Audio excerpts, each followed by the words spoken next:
sounds from the rhythm underground. Welcome to the We Love Guitar Nerds podcast, your place for all things guitar. We have your interviews, we have your lessons, your boomer discussions, and your verbal rabble-rousings. So please hit subscribe, share, and like to join our constantly growing musical community.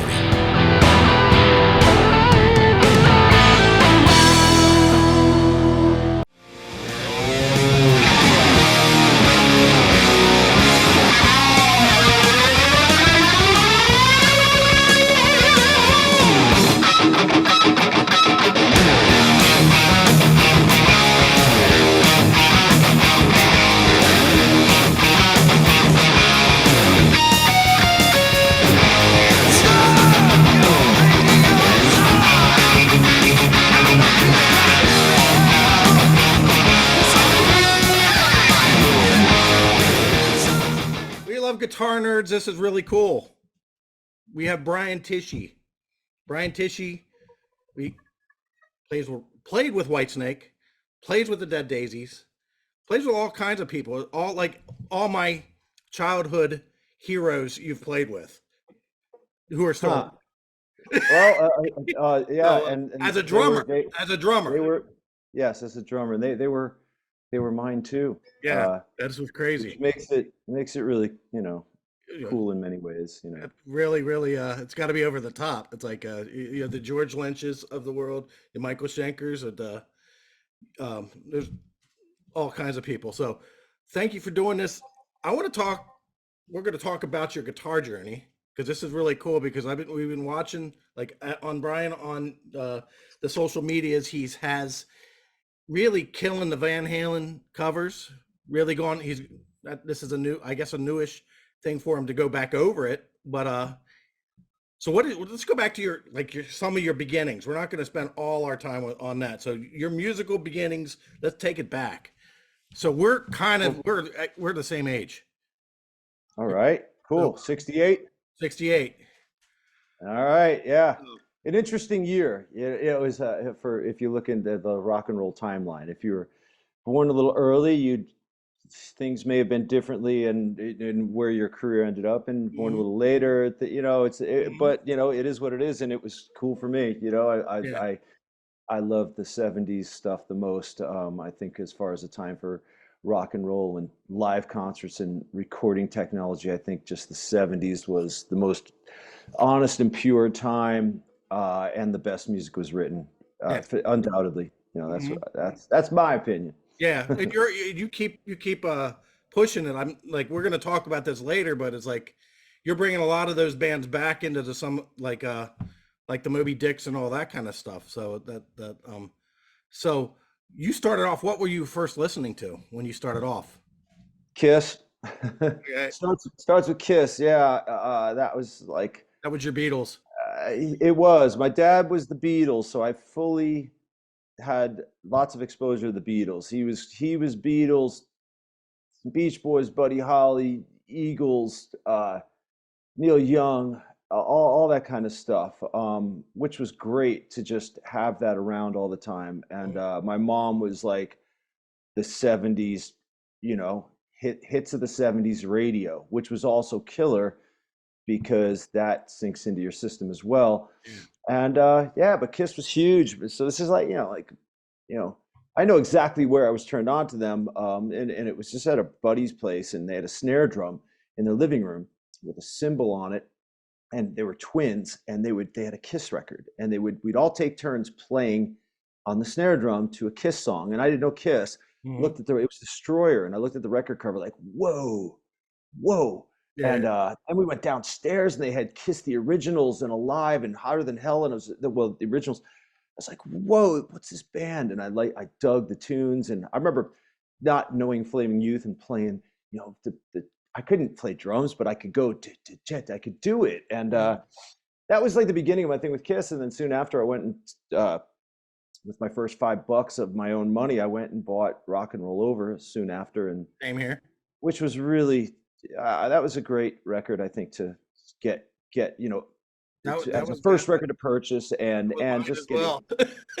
Yeah, but it was Kiss for a couple of years, and right after that followed everybody else. Van Halen, Zeppelin, AC/DC, Rush, Nugent, Foreigner. All that stuff happened soon after. But really, it was Aerosmith. Yeah, the Aerosmith was that was a whole huge thing too. But all that stuff came soon after. Like fifth, sixth, seventh, eighth grade was all that. So when'd you get into drums? Right at that time when I got into Kiss, it was all around the same time, and um, but it was always a thing. I've said this many times, and this is the only way I can, um, you know, uh, I can only put it this way. I don't know any other way. It's just I thought everybody loved drums. I just think drums are the coolest thing ever, but they're loud and it's a thing, it takes up space. It's the volume and the Mhm. space. And I was like, well, that's why people don't have drum sets, even if they could, because it's just loud. But I figured everybody wants. That's how I looked at it as a 6, 7-year-old kid. Mhm. So my parents got me a fake kit from Sears. It's called the Dynamite drum set, which I have a picture of. I found it was under the Christmas tree, and it was like made of metal or aluminum.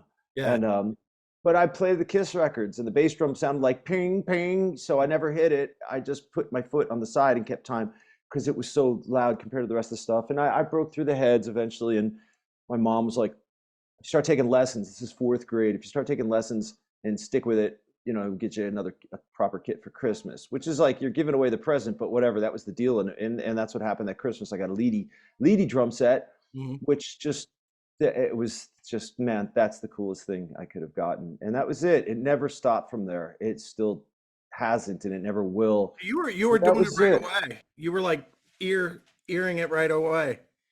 Yeah, and it took a long time to realize some things. As you get older and you're not in the, I think when you get older and you get into this business and you're trying to, figure it all out and become like professional or just go for your dreams and all your goals, you don't really look around at, or at least I didn't. You're just doing it, and then you get a little older and you're like, wait, I'm actually, I see things differently now.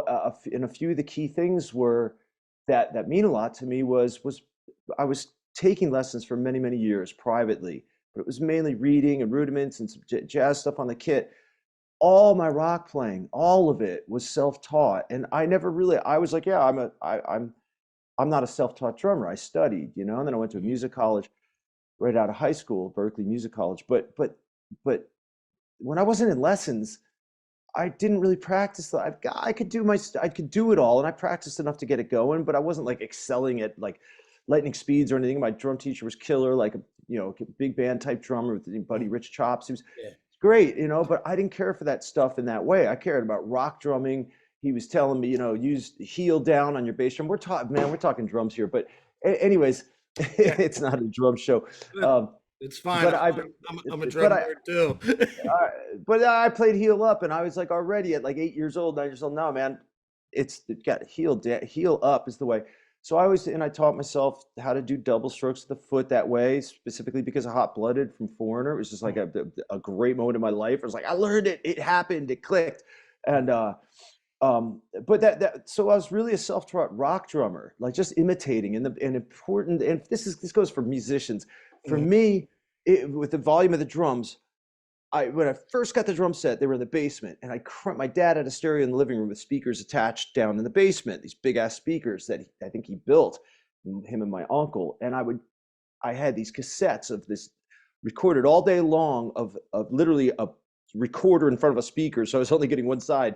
Oh, this radio station did all day A to Z Zeppelin, and Mhm. I didn't know much about Zeppelin, but I just recorded all day, and then I so there was it was A to Z, so it started with like Achilles and All My Love, and so there was no reference to what record, Yeah, and I yeah. would just put a random one on and play to it, but I couldn't really hear it. I'm playing drums, and the speakers are on across the room, but soon after I moved my drums up to my bedroom, and everything changed when I put the headphones on, cranked the stereo up, and the drums were muffled. Now I could hear what the drums are doing, and I could hear what I was doing, and I could totally challenge myself and play along. And that was an insane form of practice as well as meditation, Yeah, because you don't realize as a absolutely. kid. But when now I look back, I go, I was in a zone that you can't get anywhere else. And I Mhm. talked to friends about it, and it's like, yeah, we all agree that was that's heavy stuff that was happening Absolutely then, what it is. Yeah. because nobody's telling you to do this. So everybody knows that when you're really practicing, and I'm talking like really focusing, not just having fun playing rock. I would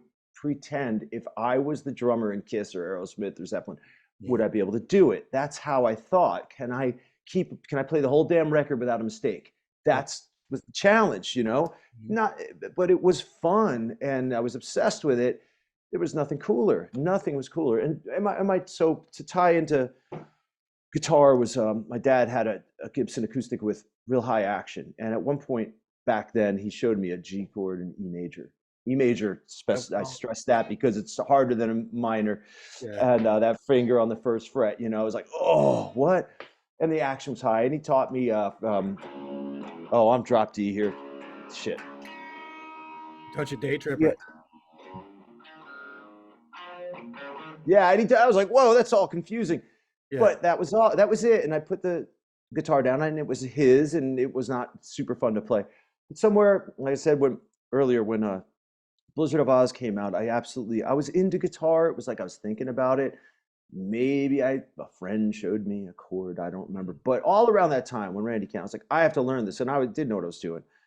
And this friend down the road was playing guitar, had a Les Paul, had all the guitar magazines with Eddie and Randy, and I would go over there and record music from him, Caress of Steel from Rush, 2112, Women and Children First, and I'd go home and just crank the headphones. I'd listen, I'd play along, and but he also showed me a pentatonic scale, pentatonic minor, then with the flat five, Back in Black, Iron Man, Smoke in the Water, all Yeah. what a power chord is. Yeah. I was like, there is no. He goes, yeah, just go to the next string 2 frets up with your pinky. And I was like, that's the best sound in the world. Who cares about bar chords? Bar chords Remember are like, Rocket that's, Ride? You remember Rocket Ride? yeah, bam, bam, bam. What is it? Yeah. I don't remember the whole thing that goes F Yeah. sharp in the verse. The ascending power chord thing. Yeah. Yeah, oh yeah. It's awesome stuff. I love Alive 2, Side 4 is amazing. Yeah. Um, but yeah, that was so he showed me that stuff, and that was it. And I would borrow guitars from friends, rent them from guitar stores. Don't know why I never bought one until the end of high school, but somehow there was always a guitar because my band would come over and rehearse in my basement. Mhm. I would trade Kiss posters for guitars for the weekend. Like it was just, I don't know why I didn't buy one. I don't Your dad understand was a it. player too? My You got it? dad, my dad was a full blown lefty. You could play the guitar upside down lefty. So the Yeah. high, E is up top, and Yeah. his claim to fame, he could play piano, he could sit down and play drums, he could sing, like he played accordion. My grandparents had a 78 of him singing and playing accordion or something like they made when he was a kid, Yeah. and he would in college, he would go into the bathrooms and jam acoustics with Jim Croce. Like Okay. that was because the acoustics, because they would sing harmonies. And like I was like, oh, that's kind of cool. I look at it now, I'm like, that's insane. That's Yeah. amazing. So yeah, he was, and my mom could play piano. They both sometimes sit around and sing. And I think my mom made us all take piano lessons for a couple of years right before I played drums, like second and third grade. And Hmm. while I wish I stuck with it. I wish it was a thing because it's an amazing instrument, and but I understand the basics. I can't play, but Yeah. I understand it. But it was all good. Yeah, my parents there was music around everywhere, and the main thing was they supported the drum thing like that. To my dad coming home from work every So day, and I'm people banging on the people drums. don't understand. Like supporting the drum thing means that your house is rocking. And it constantly was. It Yeah. always was. Loud. I have a house Okay. because of drum sets. What's that? I have a house because of drum sets because you wouldn't Yeah. be able to do it anywhere else. Yeah, but so it was um but so the drums were constantly going on. That was constant. But in high school there was a lot of high school I was obsessed with the boombox and all the 80s guitar heroes and just the rewind play, man. I think I had that licked down faster than anybody. I would just try and learn all the solos of our heroes. Mhm. Earlier than that I was trying to learn Blizzard of Oz, trying to learn some Van Halen 1. it's so not close, but just having fun trying to learn a riff. You know, when you first learn anything, you played over and over and over Yeah, because yeah, it's yeah. just so cool. And I'd work on, you know, When did you finally get an electric? oh, I didn't actually get my own until senior year. I bought a Kramer Focus 3000, a Marshall 12-watt practice amp, and a Super Overdrive. Okay. And that's what I had for many, many years until, geez, for many years until I bought, you know, started getting some Les Pauls in the 90s. Yeah, it perplexes me as to why I didn't have my own guitar, but there was always a guitar around. I mean, I had an acoustic, but whatever. I didn't, I remember we had a PA downstairs in my basement. I think we rented a PA, and my guitar player left a guitar. Or maybe they'd just leave guitars there, at least one. I remember plugging straight into the PA, and like it sounded terrible, but I had a compressor pedal and I guess a distortion. I cranked that shit up and it was just nasty sounding. Mhm. Friend of mine would come over who didn't know how to play drums, but we were buds. So he'd just sit on my drums and just, I'd show him a little beat and he just learned how to go. And he just kind of figured out how to keep a little bit of time. And Phil I Rudd. would just be making up riffs. And we weren't a band. He was not a drummer, but we have all these cassettes of me just messing around with riffs and trying it solo and anything I was working on to try and learn. I remember going, man, someday I hope I can be able to solo, like because I knew some licks. It's like the art of soloing, like I can't do it. But, you know, this is like ninth grade or whatever. But Did you but did yeah, you it was did you grow up with Zakk? no, he was I don't know, maybe an hour and a half south in Okay. Jersey.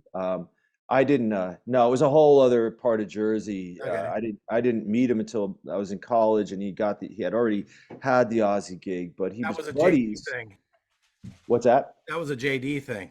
JD and I met each other our first year at Berkeley together, Yeah. and we were hanging all the time. And he was from Jersey, and that was so. When we got home after our first year, he's like, "Come down and jam my band." His guitar players that he's played with, and I went. We started jamming. I think they came up to my house once. I went down there, and around that time, he had played clubs.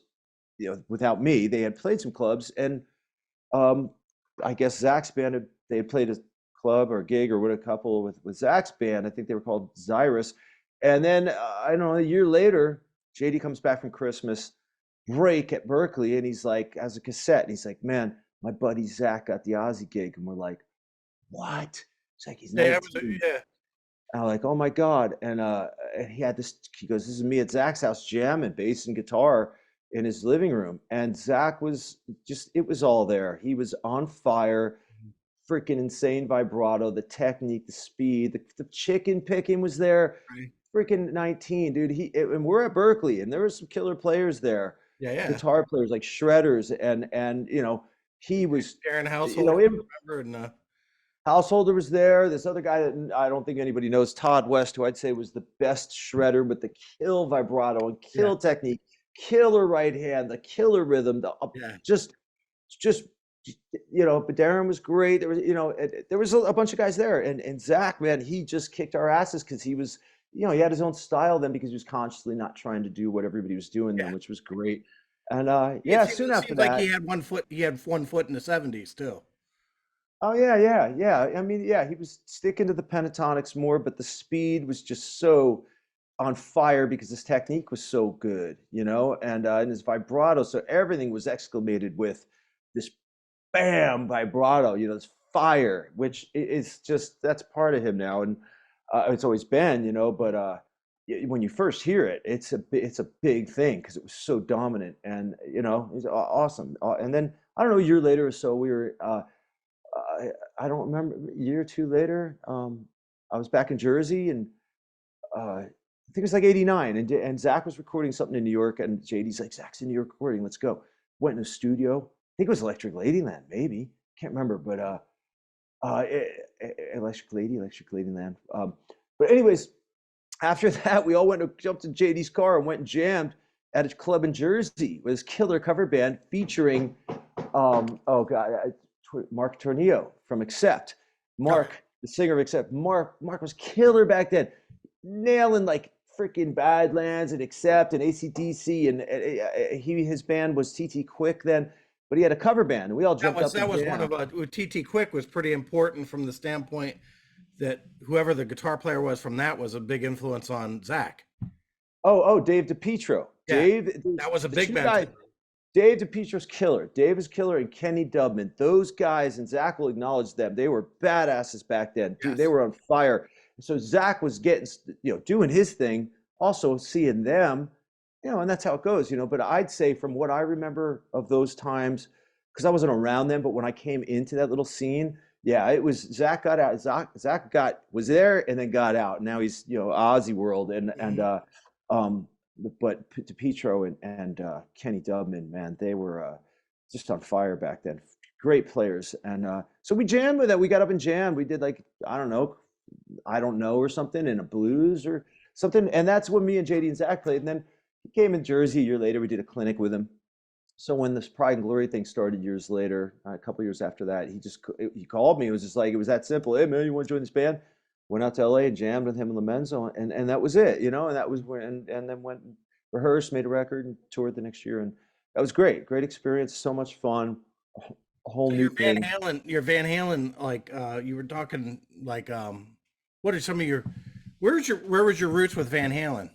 One of your first earliest memories? It's pretty much, I think when I first was aware of who they were, I'd heard about them as a kid, but I heard Dance the Night Away on the radio, and I was like, oh, that's really poppy. And it was like a guitar solo. So I just didn't get it, but I had also was hearing in the Cradle of Rock, but I didn't know it was Van Halen. I was like, that's badass, and then I got turned on to Fair Warning. I was like, this is cool, but maybe I only heard Mean Street or something, 30 movies. It's like, that's cool. I'm into it. But it was that end of like, seventh grade or something. Somebody was playing the whole side one of Women, Children First at a party at the end of the school year. Mm-hmm. I was outside standing by this pool, and it just stopped me in my tracks. I was like, that's that song I love. I didn't know it was Van Halen. They go and Everybody Wants Them. I'm like, this is amazing. Every bar was amazing to me. The whole side. And I asked somebody, who's this? It's Van Halen, Women, Children First. It was like, oh my God. And then I went to my buddies and he had it. And I made a cassette of it. And it was like, I know my Van Halen in and out, man. I put my time into all the drumming from 1 through 84. Like those were seriously massive records in my like drumming development like that. It was practice, it was fun, it was a challenge. But yeah, them, that stuff, Zeppelin, Van Halen, Rush, Kiss, all that stuff, Aerosmith, like entire records, I just constantly played it, constantly. But yeah, that was back then, and I just never got out of Van Halen, and then things come around in your life, and just over the years you go, man, I want to try a Van Halen solo, or I mean, in my 20s, I remember working on Hot for T-Shirt, Out of Love Again, back to so like, because that's why now I started going, I do this, I've done that, and I've got such a long way to go in my head of where I wanted to be versus where I am versus what I think I can do versus what I do. And I'm like, well, now it's the day of social media. And if I can at least, like, what am I showing of all those years of work on a guitar? Like, what am I doing? And I'm self-taught. Like I understand theory You're and self-taught on rock drums too, so don't discount that. yeah, but drums was so more like built in. It all made sense, the balance, the flow of it, the technique. It was just, and in my head, I was always a drummer. There was no question. So the guitar was always like, I'm a drummer who wants to play guitar. I'm a drummer who loves guitar. So it's a bit of an excuse, a little bit. I remember waiting for my drum lesson, and they also taught guitar there, and there was a guitar there, and I picked up the pick and I started playing. And I'm still trying to figure this out. And the guitar teacher walked out and I heard me do something. And instead of saying, oh, you're a drummer, you're playing guitar, that's cool. He went, holding the pick wrong. And I'm like, oh shit, I don't know how to hold a pick right. I don't know. And then I'm like, okay, now I work on it for 20 years now. And it's like all these years of playing, because I cannot discount, forget, or not mention Vinnie Moore. Because prior to playing with Zakk, I did a year with Vinnie Moore, and Vinnie is, oh my God, Yes, he is insane. This is 91, 92. He's a great buddy. We're still good buds. The experience of touring with him was the first time of me getting out in the States 6 nights a week, every rock club. Those who don't know, Vinnie Moore, I guess most recently is the Michael Schenker's chair in UFO, but I don't know. Yeah. and he was already Vinnie Moore. He was in that world, Mind's that eye. groundbreaking world that what Yngwie started. Let's just say call it for what it is. Yngwie started it. But after that, I mean, Vi is his own. Absolutely, Vi blows me away. It's just so saturated. Vi, you know, you had all the guys in the '80s, but Vinny was in that more the Yngwie, McAlpine, Vinny, Gilbert, all that. And this is like hardcore stuff when we're at Berkeley in like Yeah. 86, 87, 88. This is like big stuff. We Uh-huh. are, eating this stuff all day long. The videotapes were starting to come out, all the instructional videos. Like you're getting to watch these dudes, freaking Greg Howe.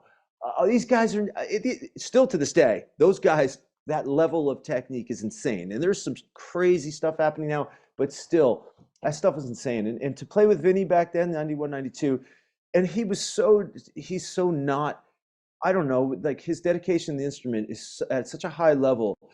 And he was just so effortless for him. He never made one mistake. He never ever freaking hit a bad note ever. But I gotta say the same thing about like Zakk. These guys are at a level. It's just like, and I look at it and it's weird because I didn't pick their brains that much. Like I could have and should have. Yeah. All this time living with these guys, these amazing guitar Being in players. the same room, breathing the same air. I kind of accepted I'm your drummer, and I kind of accepted you smoke me, but I also was like, I have my own little things. And if I'm just gonna play how I play, and guitar was always a little more pure to me in my head as far as drums, I will do what I gotta do to work, like because that's my gig on this planet is a Yeah. drummer. My dream is to have my own band and be who doesn't want to be the next Alex Van Halen, John Yeah. Bonham, Neil Peart, right? Those are my three guys, and associated with your style and sound in your band, and that's the most important. That's still to this day the Mhm. shit. Like it's all nice to play with. I never want to lessen the value of it, but it's nice to get gigs and play with your idols and Yes. work as because this business isn't easy at all. It's so fucking not, and it wasn't easy back then. There were some things that were easier about it then. There were some things that maybe now in different ways. Yes. But I I uh, I looked at the guitar like I do what I do, So I was never intimidated by these So guys because they're my buddies. this guy tells you were picking wrong. Do you know how you were picking wrong? Yeah, because I got like double jointed thumbs. It's like it's You, not. you and It's Jocko. Yeah. There's a lot of guys. I made a post about this because I've you know yeah I there's things I just without thinking I started playing this almost not so much Marty Friedman, but in that world, Marty Friedman, Vernon Reid, where your hands almost turned upward and you're picking down slight like that was like just to go like that's I don't know if you could see that see the it's my pick that part of the pick is yeah like what is it Symptom of the universe. right I'm saying that's what I did forever and ever and then I consciously remember but I didn't change it because it's like that's what I've been doing all these years and nobody ever told me different. Now I can click my thumb over and do I can do right, but it's a little bit of thought. If I jump into tapping, I come back to the thumb up. If I go to certain licks, I default back to that. So it's this flipping around thing that happens, which Okay, is so you obnoxious. do understand that the guy was wrong, right? Well, I understand that however you do that makes it sound how you want is What I'm good. saying is like what I'm saying is there's like 1,000 ways to get there. Well, right, and that's why I didn't. Yeah. I immediately was We like, probably didn't understand that back then because we didn't have the internet. well, yeah, but It's I a mean, the different world, teaching but is teaching, and and yeah. there are, but I do not like I don't like the way this looks at all. I hate the way it looks. I love Jimmy Page's hand. I love Eddie's hand. I love Randy Rhoads, Lynch, Dime. There's certain things. Everybody's got their own look about their hand. I never could get the fingers out, the DeMartini, Lynch, Randy, Yeah, which yeah. I always thought was badass, but I never worked on it because it's like I'm already working on enough shit that I suck at. Yeah. Forget trying to do that. But I do see the benefits. There is a benefit to what the teacher, maybe the teacher, or the more correct way is after working on all this Van Halen stuff. Like I always went, okay, pinch harmonics, yeah, gain it up with the gained up pickup, and they come out easier, you know. There's a technique to it, so it's not like it's just easy, but it happens more. But as soon as if I use a lighter pick, thumb down, more the proper way, Mhm. that shit is coming out a little more effortlessly. Yeah. And with my way, it's just a little, it's just not as natural. There's also a smidge of a difference in tone when you chunk a thumb up and you chunk thumb down. There's a little more slice in the thumb down to my ear. Not that it's super important, you know, you got so many factors in from the time you actually hit a string to what comes out of an amp and what's recorded, what's in the mix. But when you're really digging in and trying to, you know, get your shit together, those things do make a difference. And so it bothers me that, but back in 2000 when I was in Aussie and Pantera was on that tour, it's another guy. Like I got to warm up, you know, on the side. Who was in guitar then? Joe Holmes. Okay. Joe Holmes, also another badass man. He is I just saw him with Lizzie Borden in the 80s. oh wow, that was him in the 80s. But Yeah. he's great. He's great. He nailed it every night. He's another, you know, lifer on guitar with just he's put that freaking great amount of time in. Mhm. And but it was more like Dime backstage once was showing me some warm up stuff, his basic warm up things. It's like sometimes, you know, he just stretches you know, up and down the fret, you know, and he goes sometimes just pick one, sometimes he double pick it, you know, like, and he would go up and down, 3 fret spread, whatever, different fingers. Mhm. But I remember watching his thumb and noting like even some just noting how how he held it, and I made a conscious effort after that So it to was thumb stand up down. around my house. Yeah, just it looks killer, and his technique is so freaking badass. And I started here and there trying to, you know, just with the down pick, just whatever, but I never put enough time to it. So here we are, and I'm still working on it. But whatever, it's just you know, it's all fun, but but after all the stuff, it's just like there's a part of me that's like, why didn't dude from Steve Stevens to freaking Zakk to Vinnie Moore to Lynch to Slash to Holmes to Aldrich, Reb Beach. I Stevie mean, Salas. Salas. I have been around these my whole life. This is Yes. what I've been around. It's Yeah. mostly killer guitar players. I say Vinnie Moore. Um, all these guys, they Yeah. all these you. There's none of them are not badass, amazing players right now as we Yeah. sit here. Right. All of them, you know, and I learned a lot from them, but I didn't geek out enough. I sometimes we geek out with Zakk. We put on a whole lot of love and really try. What was it? I'm gonna play it wrong. Uh, the freaking what is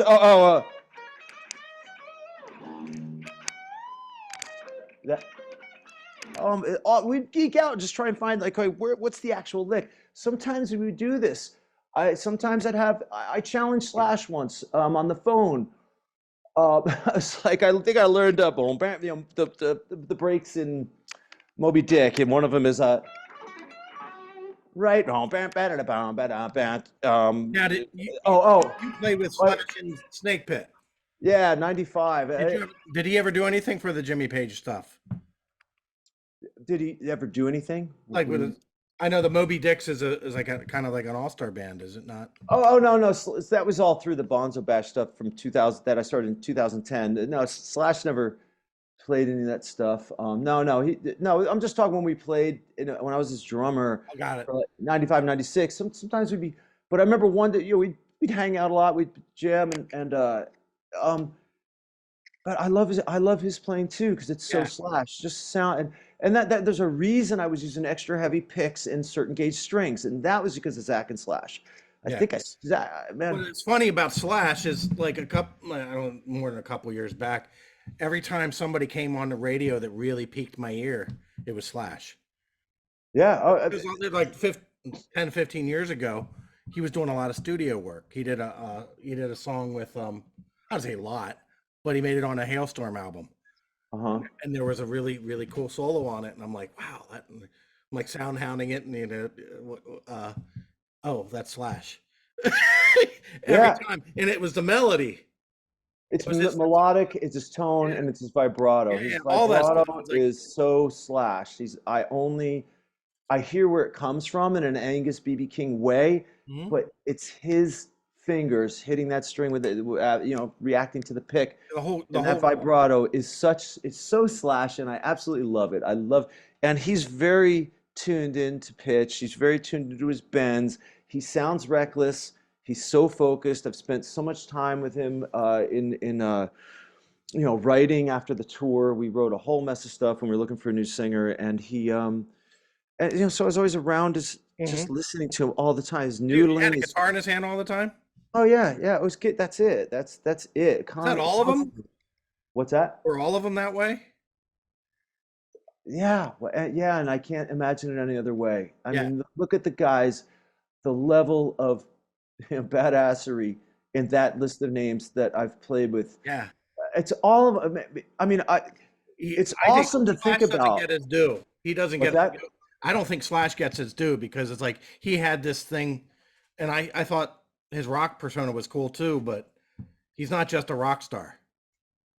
No, man, I can go on forever about Slash. I mean, I've tried to learn some of his stuff. I know some of the basics, and but his thing for me as a kid, that was, Appetite came out. I was, whatever, 19, 18, whenever it We were was. No, it was 86 we because it were came we out. were at Berkeley. Yeah, and I Yeah, remember this one they dude comes played up in to me. Boston. Yeah, the Appetite had just come out, and I think a guitar player, wanted to do what we call them, not showcases, we call them I forget the word right now. What it was, you book a room at Berkeley and you get to put a band together in a show, and Title. thank you, I did them too. Yeah, Recitals, man, recitals were bad. They were so much fun. yeah, yeah. I was a whole other thing, man. Recitals were killer. I did mine. I had so much fun doing mine because you get to pick your own. I Yeah. did everything from Michael Jackson to fucking Barracuda from Heart to Indians from Anthrax to this fusion Canadian band called Uzeb to Steve Morse. Like, man, you'd go for shit in Berkeley. You just Yeah, like, play it all. But anyways, somebody did a recital, and I think they wanted me to play drums, and they wanted to do Welcome to the Jungle, and it was new, and I didn't love it, but my mind was in a whole other place at Berkeley. Like, but that was one song, a one-off, and I was like, I don't know. They just keep saying "Welcome to the Jungle" all the time in the song. That's what I thought. And, but soon after, and then this dude wanted to, dude, you got to hear Guns N' Roses, man. They're the fucking new thing. And I was like, yeah, whatever. I'm in Berkeley. It's '86. I think the record just came out. Soon after that, it was somewhere in '87. It must have been maybe yeah. '88, but whatever. They got huge that year. Sweet Child comes out, and They played in took Boston. over. They played at the Orpheum in Boston right before saw them. I think Udo Dirkenschneider opened up. Uh-huh. Right before I saw them, they said we recorded a video for "Sweet Child of Mine." Oh, okay. Well, That was yeah, when the whole thing just burst. took over, and I was back in Jersey summer of '88. I remember me and my buddy, like, I heard separate things on college radio or on the radio that summer. I heard Paradise City, and I was like, what is this, like, oh, Whitesnake? What? I don't get it. Guns N' Roses. Okay, that's fucking cool. It's so easy. I was like, whoa, that's heavy. Brownstone. What? That's the same guy singing. Me and my buddy drove into It's New another York Van one night. Halen. Yeah. And we drove into New York one night because it was like music stores were open late and it was like 11 at night. We drove into New York, bought Appetite a cassette, drove home, and I was like, this album rules. This album rules. Sweet Child comes out. I went to Giant Stadium, so I saw that Paradise City show with the video for Paradise City. It was Guns, Deep Purple, Aerosmith. Dude, when Guns N' Roses came out, actually had the white leather on, blah blah blah, and I remember like where I was on the side of the stadium. I remember you could see Slash riding a BMX bike around backstage, and they came on.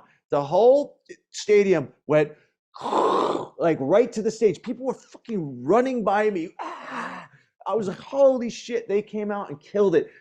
There was no way that day at that time that Deep Purple and Aerosmith stood a chance. And Aerosmith and Deep Purple, freaking legendary, insane. I mean, you know what I mean? They're complete legends. Mhm. But there was a changing of the guard. and that was Guns N' Roses, and it was, I watched it, man. It was amazing. It was amazing.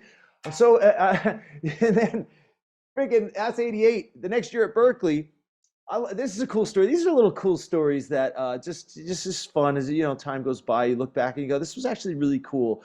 I was in my dorms and I would write. We had this band, this metal band in school. We'd rehearse once a week and we'd do a show at the end of the semester. We were called like the Metal Dorks, but it was all fun. But I was writing riffs all the time. Who was in the band?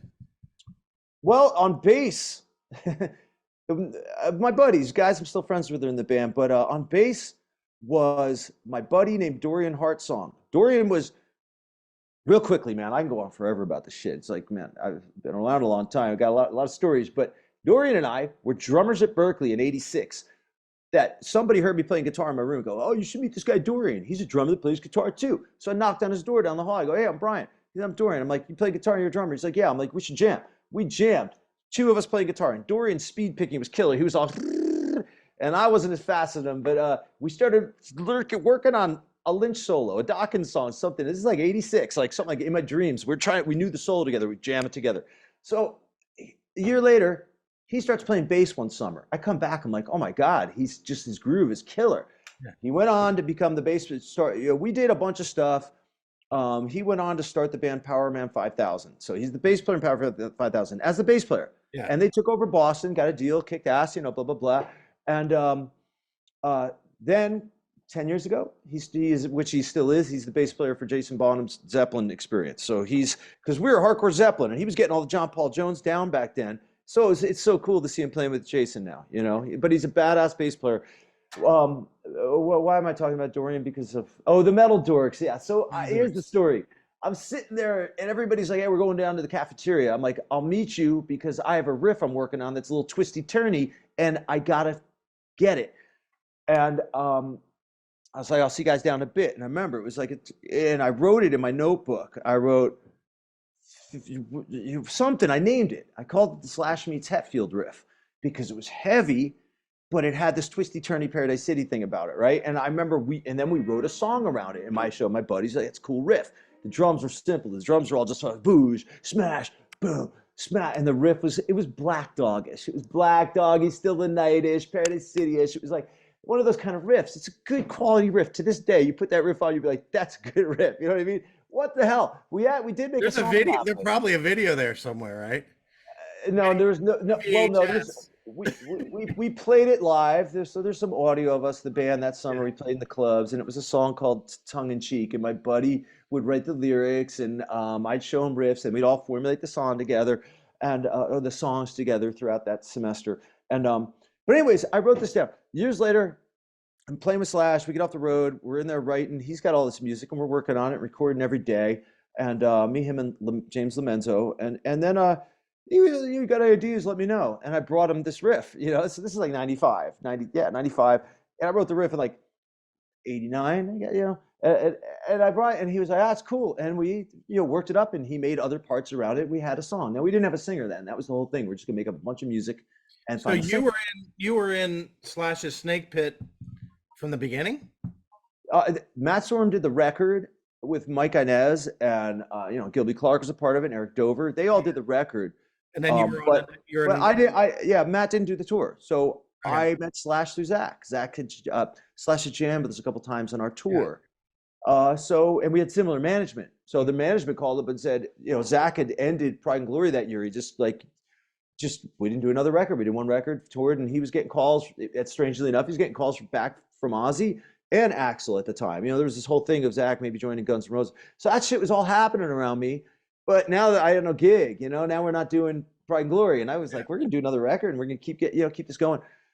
But the management called me and said, hey, Slash is touring the record. Do you want to go down and jam with him? And I went down and played, and he's like, you want to do it? Yeah. And then he goes, we need a bass player. And Gilby was there. Gilby's in second guitar, Eric Dover singing. I go, well, Lomenzo's right down the road, and he doesn't have a gig either now. So James came in, bam, that was it. We joined up with Slash Snake Pit, toured that whole year, and then soon after that we started, the three of us, me, Lomenzo, and Slash, started writing. We have tons of cassette tapes. We'd all get cassette tapes at the end of the day, adding on to the music. So Slash took anything come of that song?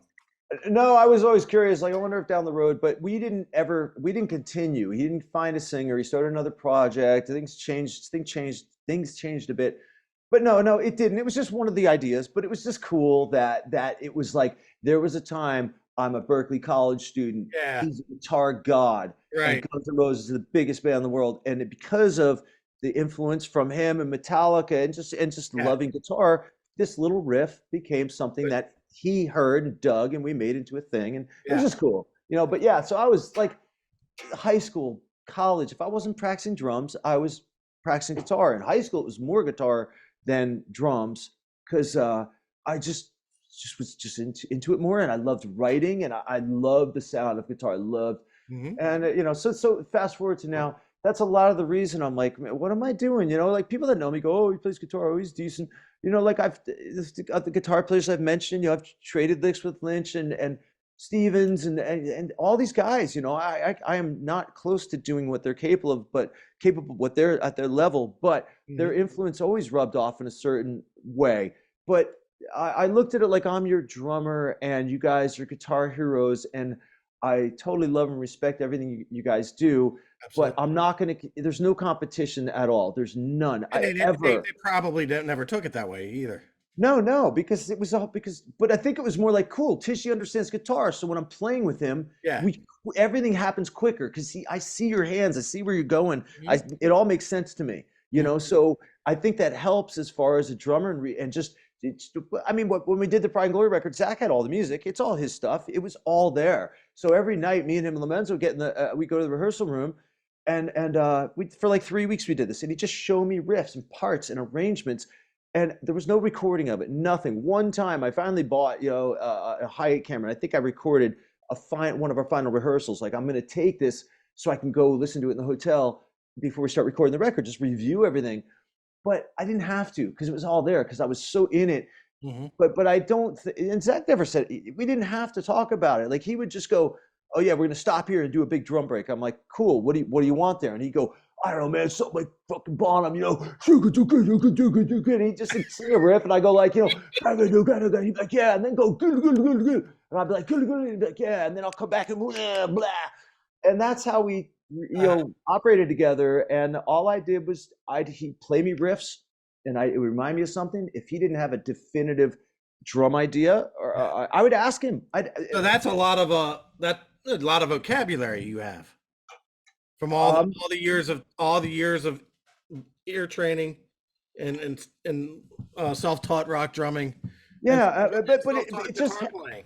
it just helps when you know he's in a drop D, and you know the bridge goes to major out of minor, and you Yes. know you hear the guitar as a guitar player. You don't hear it as another instrument hmm that you're just listening to. Like, Yeah, I hear the songwriting, I hear the riffs, I hear the key, I hear the scales, I the modes. Like, so like then the vocals over, which is always a big thing to me, is what's happening vocally. You know, like how are the vocals working with the guitar, you know, and where's that energy going, and what should I do to support that? It's, you know, but it's all, to me, common sense. That's all. Like, you know, why you don't play Neil Peart stuff in AC/DC, and why you don't only absolutely. do Phil Rudd and Rush, you know, like, That's a thing too.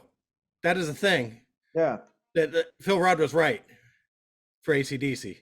Oh yeah, exactly. I Yeah, mean, like just as Ringo was right for the Beatles, and I, I'm gonna say Lars was right for Metallica.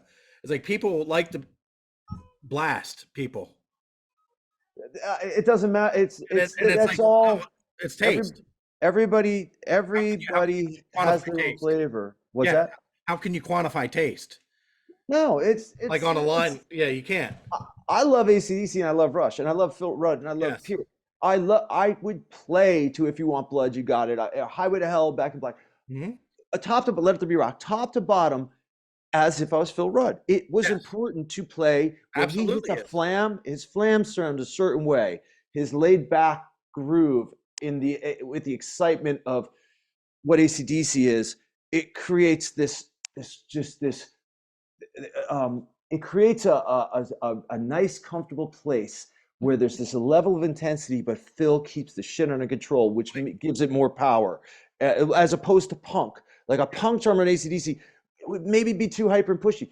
Phil is big and laid back, and I learned that playing those records, and it felt that way. Whereas maybe Stuart Copeland is a little more pushy, but the Drive and the Police, that propels them in a different way, but they're a whole different band. These are two Yeah. completely different. But I would play to Phil Rudd and AC/DC with the same amount of respect and allegiance You to would what get the drums are as I would to Peart and Rush. It was Yes. all because I love groove, but Yeah. I love freaking busy ass drums too. And Neil is the king of that because his Yeah. parts made sense. They were all like, dude, those fills don't even get me going. But Yeah. but anyways, I really So here's a question for you. yeah. As a guitar player and as a drummer, you understand rudiments and the idea of rudiments. Yeah. Does it make a certain amount of sense that we think about, like, okay, so the stuff you're doing, your Van Halen, we can put together like some sort of rudiment? Well, I mean, if something comes across on guitar, you can I feel think like one of the things I like about drums and drum teaching and learning the drums is there are some things that we can work with technique that have been thought out for centuries. yeah. Yeah. Yeah, and the two work together. Like if I play a lot of guitar, my fingers open up. That helps me on the sticks. Yeah. If I'm playing a lot of drums, my wrists and fingers loosen up, put it on guitar. But it's still not the same. It's just like anything. Like you can go pick any activity, use certain muscles. It's Yeah. like if I play on piano, I could be playing 2 hours of pad practice a day on speed only guitar. All I'm doing is working on wide stretch. That's cool. Sit down on a piano. There's a whole bunch of muscles that aren't happening within the stuff you've worked on, which I believe, but I also think it does all help somewhere in there. It helps. I do think Eddie's Van Halen's all those years on piano, all that time with this, two hands. Yes. I'm not saying that was why he tapped. I'm saying I think that I think opened up his fingers and gave him. I think it absolutely kind of subconsciously is put the seed in there. Because they were him and Alex. I wasn't around. I can't say, but they were dedicated pianists. Meaning, and I won't say the crazy thing pianists. Here's the crazy thing about Eddie. He didn't read too well. When I say that, mostly he memorized. Okay. He would watch the teacher do it.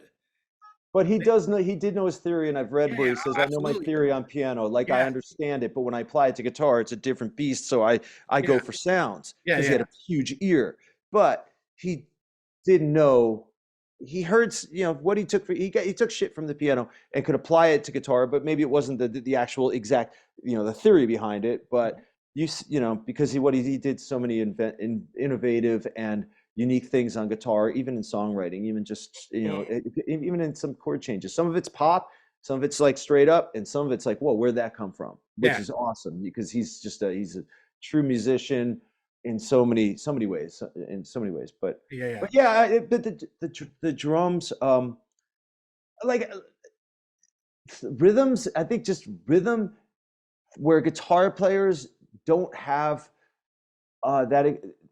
You can't help it, man. If you're paying attention, if you're on drums all the time and you're listening to rhythm, you're learning drums and you're pushing yourself, it's just in your head and groove. Yeah. And like somebody like whether there's so many guys with killer groove, but Eddie just had this amazing swing and bouncy rhythm and this super tight right hand. Everything was just so nice and relaxed, but so locked in. But at the same time, the groove was just so strong. So it wasn't like too overly regimented, but his rhythms were pretty. What's that? Did you ever play with Eddie? Oh yeah. And you don't want to get me going on that story. That'll be 2 hours. I played drums with him in his backyard party in 2006. Okay. So that was just such an amazing otherworldly experience. All your childhood heroes. Yeah, but it wasn't just playing the show. It wasn't like, oh, we just got up and jammed. That we were there the day before rehearsing the stuff. So that was better to me. That was more fun and intense was to be in Eddie's backyard with this hero of mine and not have to just perform. You're just running through songs. And then he took me and Derek Sherinian up and showed us 5150, just the three of us. Mm-hmm. It was a whole other thing. I had opened up for Van Halen with Slash in '95. We did some festivals in Europe, was opening up for Van Halen. So I did meet Alex then, and well, maybe only Alex on those shows. It was just it's like everybody's standing around, like but that was quick. But then we did 2 shows open up for Van Halen after that, like somewhere in the States, and this is all a whirlwind. I'm playing with Slash, we're opening up for Van Halen. I'm backstage at the arena, and I'm sitting like there's so many like there's Eddie. It's just too much, man. It's just too much. You can't just get into this scenario and be like, yeah, I'm here and I know what to do. No, man, this is foreign territory. And I took a shower before the show, and I walk out of this in the arena dressing room. We got in the band's hanging out. I walk out with a towel on. I'm like, fuck. Sammy and Eddie are talking to Slash, and the rest of the guys are there. And I'm like, this is not the time I want to be dripping wet with a towel on me right where I meet Sammy and Eddie. Like this is oh man, it's uncomfortable. Now they got to look at me like, who are you? Okay, you're the drummer. Hi, you're wet and you're out of the shower, and we, it's like, but that's how I met him, which kind of sucked. But then later that day, I remember maybe Gilby knew Michael Anthony. Gilby and I went to Michael's little backstage, side stage area, did a shot at Jack with him, which was just like badass. Okay. And yeah, but it was quick. You were in and out, and it was like I remember tuning my snare. I had this old leady snare that had a certain sound to it, and I love Alex's snare. And I remember not wanting to bother Alex and not saying, "Remember me? We met in the summer," because it's just like it's not my world. Like a dork.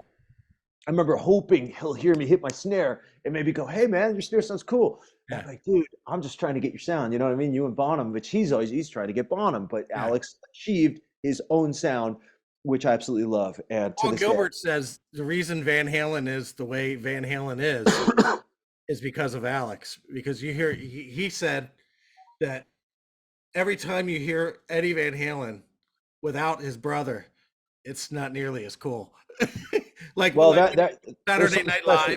Saturday Night Live. Well, yeah, Eddie's still Eddie, but yeah, and I recently saw that. It's not because the guitar playing is bad, but it's like Van Halen, so much of their sound is because of Alex. And how can it not be? They're brothers, just like that, just like Diamond Vinny. When they play together, there's something super special that happens. And they grew up together, learning how to do it. The reason Eddie's able to do all that stuff, like thinking like On Fire, I'm the One, like the shuffle. He's doing all those like almost sounds like a swing band. Well, I think that's the two of them together, practicing together. I think that's the ZZ Top influence, also with their dads, swing and big band jazz background that they were exposed to. I think all that came together, and when Alex gets a double pedal and starts going, or a double kick, he's going to go, and Eddie's off, they speed that stuff up to that next level. That really there's no other bands that swung like that at that speed. There's, you know what I mean? That's a rarity. Like you're not going to find that on a Zeppelin. Really cool thing about Van Halen. Yeah, the really cool thing about Van Halen is they had all these different influences that transcend rock. Yeah, and there's so much going on. There's a funk in there. There's the swing. There's the ZZ Top. The southernish bit. Then there's the metal. There's the pop. It's all there. They're one of my favorites ever. But I'm the One on its own. That's already just to get your right hand swinging like that and listen to how his picks hitting the string and how open the string is. So many guitar. Right now, if I had to do that. No, and to play the song and keep coming in and out of that shuffle. Yeah, on drums I can. That's what I'm saying. He goes seamlessly rhythm guitar, and then he does his fills. And then it's just so seamless, and it's like that's his natural expression because they grew up together. They lock those kick drums and that rhythm guitar is so locked up on that track. Like it's a very similar style. It's the same shuffle. Like meaning there's different ways of swinging things. Yeah. How wide you do or how tight, there's variance, and I don't really pay that much attention. I just go for feel, but you can, I've watched jazz drummers like analyze the different types of swing on a ride cymbal. Mm-hmm. It's all cool. Same Eddie and Alex. It's a really tight shuffle. It's really tight. I mean, you could loosen it up, and I think when I do it, I'm a little loose, and Alex, man, it's just tight, but it's swinging but tight. So there's some pushing and pulling between the two of them, but they play so well together. It's effortless sounding. It just sounds so natural. I absolutely love it. I love it, and to be able to have had the chance to play drums with a master like Absolutely. Eddie. I didn't keep time for him. He pretty much kept time for me. It was such a massive rhythmic experience. Nobody ever talks about that. No, no, it was. I noticed it. It's Eddie. All right, so I'm starstruck. Okay, Yeah, but of so I course. can go. He's the best, and there's nobody better. I've played with a lot of great. Yes, that's all true, and I've played with so many great players. But Eddie, there was something about his groove that was just so fat and so like. Yes, of course, that's where the groove is. I'm not questioning it. It was just so there. It was such, and I'm talking like Zakk has killer rhythm, and Steve Stevens is killer. Doug Aldrich, they're all great. Like I can hear. It's Rhythm, just rhythm, Eddie. rhythm guitar is all the greats that you mentioned. Rhythm guitar is there is no just lead guitar player. Oh Like no, there is no. like Malcolm Young, but in the people that you're talking about, rhythm guitar is something that is respected as Well, well. that's how you cut. That's how you get your point across in your solos when you have a stronger command of rhythm and vibrato, which I'm still working on because it's like I love vibrato so much, and it's like I have to think a little bit about it. Where I know Eddie thinks about it. I've read stuff where he's talking about Clapton's vibrato, and he's talking about other guitar players that maybe their vibrato isn't as pleasing to him, and you're like, dude, he nails it. Sometimes it's so quick, he'll just not fast vibrato. The length of time he does it, it's just one note bent once, but the snap in it and the wow, you're like the fire behind it, just like the amount of time his pick slides, the amount of energy, and he knows it's not just a pick slide. Like I remember working on pick slides as a kid, and I was like, that's badass. But then I stopped, and now when I do it, I got to think about it. His oh yeah, there's so much killer shit. But yeah, it was just such a strong. It's just Who played such a guitar? strong. Who played guitar in Whitesnake when you were with him? Doug Aldrich and Reb Beach. Okay. You Oh, know, which are totally different players and both just badasses. I mean, they're both badasses in their own right. I still play with Doug and the Dead Daisies. So yes. I bought this Van Halen guitar, the black and white stripe one recently, and he was just like, "Oh my god!" And he was like, "We're going to We're all original." nerding out. That is like that's life. Yeah, he's like, you want to trade guitars tonight? I'm like, I just bought it right before this UK tour we just did, like 2 days before I got it. I was like, I had to feel that neck. I have to feel something close to what Eddie was playing. I really wanted to feel this with the lighter pick, with the lighter strings, and Doug pick. He's like, oh man, this feels so good. And he's like, you want to trade guitars tonight? I'm like, no, man, you know. But no, He yeah. nerds out over the same stuff. Oh yeah, I mean we all do. All of us. I think every one of us, everybody I mentioned, every guitar player I've played with has we've geeked out about Eddie stuff, you know? It's fun. It's I know fun Aldrich and is also a Randy fan too. I can say what's Aldrich, that? he's a Randy fan too. Who's that? Doug. Oh, it's hardcore. Yeah. Oh yeah. I mean totally. Doug saw Randy. He saw Yeah. Randy and Eddie back in the day in Right. Philadelphia in the 70s. Like Yeah. once a year I'll talk to him about that experience Yeah. because I saw Eddie on the Diver Down tour, and but once again, I'm 15. It was just too much to take in. Like the That was details your of the gateway. show. Like one of your first. The Diver Down album was one of your favorites. I love it. I love it. I defend Diver Down to anybody. Yeah, same here. Yeah. Because that was my first Van Halen album. But there's like you had all the like Full Bug. When they did a cover, it didn't sound like it wasn't a cover. It was a reinvention. Dude, where have all the good times gone? Sounds like Van Halen to me. Yeah. And I the mean, other it's part of this, they chose a song that I don't think anybody knows the Kinks. no, and their version is better. I think he, around that time, maybe, if I remember correctly, it was a weird gift, I think for Christmas or so. One of my parents got me um, the Kinks live record. Maybe it's One for the Road or something like that. It's a double record. Okay. I traded that to a buddy, that double record for Diary of a Madman LP. And it was like, he thought he was getting the win. He thought he was getting 2 records and I was getting one. I'm like, I'm getting Diary of a Madman. You're getting the Kinks live. Like, but I think I remember putting the Kinks on and I heard, it was right after Diver Down came out, maybe around the same time, and I heard their version of their song. And I was like, maybe Van Halen went, da, da, da, da, da, da, da, da, and they might have went, da, da. but buena, but I think it was like a little backwards. Eddie changed the riff a little. I think Van Halen version's Sound like killer. the melody is the same, and it's like they reinvented the song. I love it. I love Diver Down. Saw, like I said, saw the tour. Got into them during Fair Warning, and when Diver Down was coming out, I was getting so into Van Halen. The day of the show, I mean, I was just so. I don't know if I had two yet. It was all happening quickly because two was another experience. That was like, oh my, Light Up the Sky. Look, forget the whole thing. When you know Van Halen, but when you have a few Van Halen records and but let's say you have Women and Children, Fair Warning, and one, but you don't have two, and you're getting to go back now and listen to two and go, that's pre-Women, Children First, that's pre-Fair Warning. You get to hear that, but it's the one right after one, and you hear Out of Love Again, it bombs up. Somebody get me a doctor. Oh my God, like Jesus Christ, Light Up the Sky, all of it, man. So when Diver came out, the day of the show, I was all, this is it, man. I got these tickets a month ago, 2 months ago, whatever it was. This is the day. Going to Meadowlands Arena in New Jersey, seeing Van Halen. My buddy goes, hey, man, too bad Van Halen's canceled tonight. I'm like, he's messing with me. I'm like, yeah, right. He's like, yeah, man, on the radio, Eddie broke his hand. I'm like, what? I go home and I hear on the radio, Eddie Van Halen injured his hand. Show's canceled for a month. It was the most depressing day of the year. It was going to be the best day, and it became the worst. And then a month later, when they did come back, it was it's such an amazing experience. It was just too much. It was, but that wasn't my first show. It was Kiss in '79, Dynasty at Madison Square Garden. Then it was Rush in 8th grade, which I didn't even expect to see Rush, and I was hardcore Rush.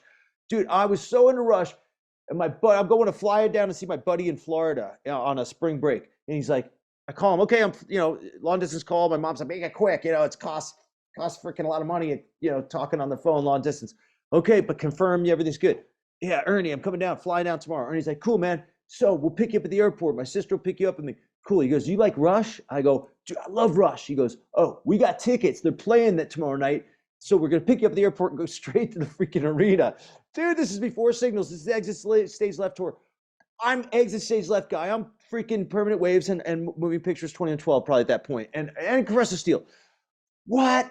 We go there. We're in the first tier, like, I don't know, 50 feet from the stage on the first level. So we're not on the floor. I could see everything, dude. I'm listening to Rush play these songs. The sound was amazing. Neil's doing a drum solo. All I know is Exit Stage Left. Maybe I know All the World's a Stage. Dude, it was just, so I had Kiss, Rush, then Van Halen.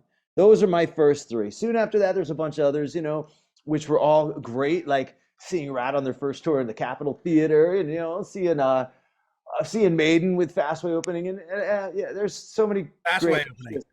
Yeah, but which I played that riff wrong. Scorpions with Fastway opening. What is it? Yeah, say what you will. Fastway in the house, dude. How could you not love that riff? And then I learned it wrong. I did too much chromaticism in there when I was a kid. My buddy, I played it like years ago. He's like, dude, that's not the right riff. I'm like, what are you talking about? It's fucking, that's, say what you will. It's like, no. And he goes, da da da da, and I was going, ran on a chromatic A to G in high school. I never really listened, but it sounded wrong in my, so I know it now. Thank God, because if not, and we talk Fastway, I'd be playing the riff wrong. People watch and be like, jackass doesn't even know how to play the riff. But no, that, man, those are a couple good records, those Fastway records. But just seeing all this band, it's all killer shit, man, all killer. But as far as guitar, I'm just at a point now where it's like, I want to dig in and learn some stuff. I want to stretch my fingers. I want to get a little stronger. I want to get my technique better. There's certain picking things that I absolutely suck at, alternate picking wise, that I have my own little ways of doing things. And I'm overall. Okay, so let's talk. I'm a little bit of a sloppy player, which like I could do a lick here and there and like, oh, wow, listen to that, blah, blah, blah. Oh, wait, let's go to this pickup. Let's see. The Yngwie things. Oh, I could pick a little bit, but it's like, man, you want me to made a lot of headway in the last couple of years, right? Or are we talking months? No, we're talking in the past couple months. I'm saying everything that you see me, if you watch any of these, like I played it, recently. I've done a couple dime solos. I've done some Van Halen solos and a Randy solo. I could play this stuff like technically in my 20s. Like I had put the time in. I had my own band in the late '90s, but it was more of a heavy riff. I wasn't playing much solos. It was more about the riffs and just yelling, and it was called Ball. It was like Were you were drumming or you were no, I drumming? was singing and playing guitar. There's Okay. a record out in Japan. I got a deal there, and I had a deal in the States.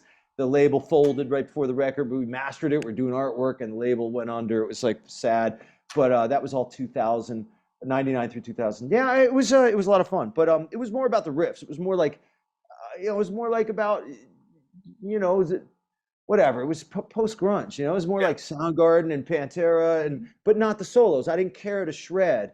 It wasn't a concern. It was more like attitude and just like power. But but but back in my 20s, I was working on Hot for Teacher, I Love Again, and I didn't. So it's not like I'm learning these new techniques as far as I could. Like, no way. If you can't play Push Comes to Shove solo or Flying High Again, if you can't play it, you've been playing guitar this long, you're not just going to learn it and pick it up. I could play this stuff in Berkeley, like meaning like I had the technical ability, but as far as standing up and doing it effortlessly and making it feel good with kick-ass vibrato, no, I wasn't there, but I did put the time in. So now it's just like a refreshing kind of thing, and also but I am trying to. I'm in a weird period because I see what I can't do and I'm doing it slow and I'm trying to do it better. But I'm also like, how big of a deal is it? Do I really need like legato versus alternate picking? It's like like Eddie's. There's so much legato, but then he'll bust out some. I mean, first of all, his hummingbird is the most beautiful thing ever. Just that. When people go like the hey dude, the Hawaii, the surfer shit. I'm like, no, this is what you do. The hummingbird. You hold it. You have the thumb and the middle finger. Speed. That's the humming. That's when everything's cool. You're in the hummingbird zone. You know what I mean? I'm taking notes. Yeah, but it's just like I'm like, how much time do I want to put in? I'm not gonna be freaking Joe Pass and freaking Les Paul and a clean electric killer picking and all that. I'm just like, I do what I do, and should I just accept it and just try and get better at what I do, or should I really work on some stuff? And then I recently, like, I don't even stand up and play barely ever. So I put the freaking Van Halen, get Black and White on, stood up. I'm like, okay, Eddie probably had it around here because you did, and he said, I just heard him saying a thing, doing those widespread licks, standing up like Ice Cream Man, right? He's like, it's hard to do standing up the wide licks like when he's on tour. So of course he grabs like a guitar, he does that where like that. He picks it up. Cool. It looks but it also cool, but there's a reason for it. Looks badass, but it's serving a purpose angle wise and getting that stretch in there. He nails it. Like I was just watching him at the US Festival do it. He picks it up, pow, nails it. But also, those kind of things to lower the guitar, the harder, and like I used to watch Zakk. Like, man, his fucking Les Paul's low. He nails this shit. He's just so consistent. I don't even know how he does it. I'm like, he's got. Well, I know his arms are long. The arms. Same with Aldrich. Okay. Long arms, like long fingers and long arms. That extra little bit, that's like, what I mean? A couple inches makes a difference where you can rest your guitar, where you can mute, where your wrist lies, the comfort of the. And Les Paul's ain't easy low, man. That's just not easy. Yeah, not easy. You pick up a Dean or a Rhoads, like a Jackson. Like when we do these Randy Rhoads Remembered, and I'd play a song, I'd never have time to practice, but I'd like learn one song, whatever, and get it enough where I could do it. But as soon as I pick up the Jackson and stand up, I'm like, God, I could just grab into this guitar so much. It's more shred friendly, right? Just more technique friendly. Like I could get up into the higher stuff and rock out and like and have some picking technique. You know what I mean? But on Les Paul, man, I remember I didn't want it too low, but I didn't want it like whatever, maybe Jeff Beckish or something that was pretty high.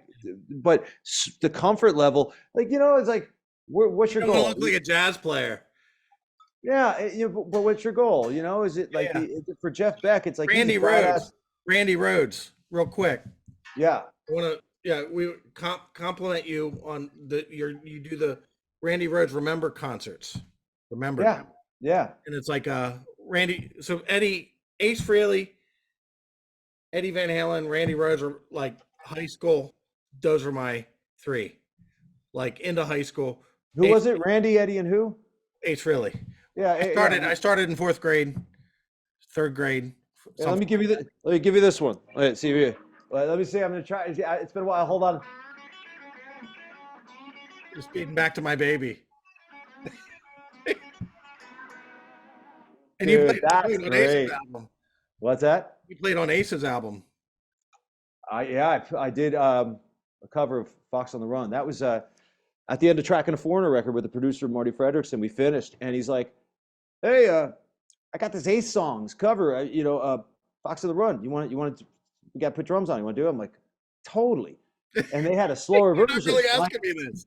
And I go, that's pretty slow. And he's like, yeah, I was thinking about speeding up. So I'm like, and he goes, all right, yeah. So they sped it up in the Pro Tools. And I tracked it, and that was it. And I packed my drums and went. And then it came out on the record, and I got a fucking credit. And I'm just like, you know what? That's nice. Like I didn't meet Ace then for that. I have jam guitar with Ace at one of these Ox and Loon shows we did. So it's another long story. But yeah. But I grew up. Oh man, I mean, how can you deny? What is it? You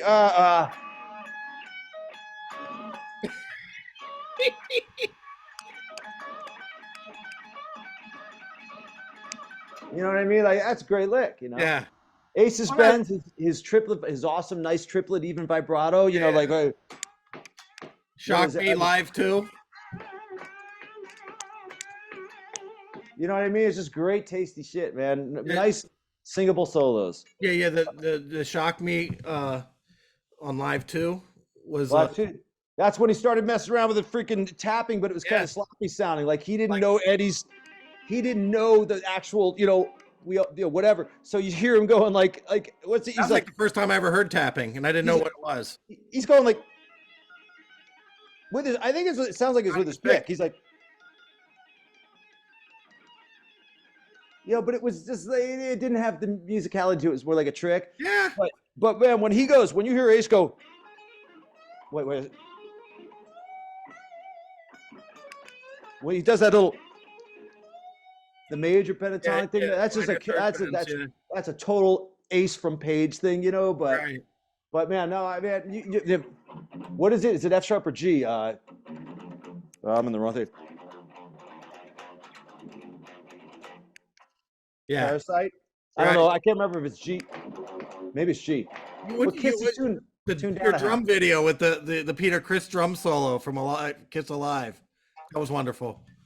That was to get on the drum side of things. That was not planned. But it was like, oh my God. And you know who said that? You know whose idea that was? Not mine. My idea to do the drum solo on a Kiss cruise. Yeah, that was my idea. I should do the freaking Alive solo. I texted while we were on the cruise, the day of this performance.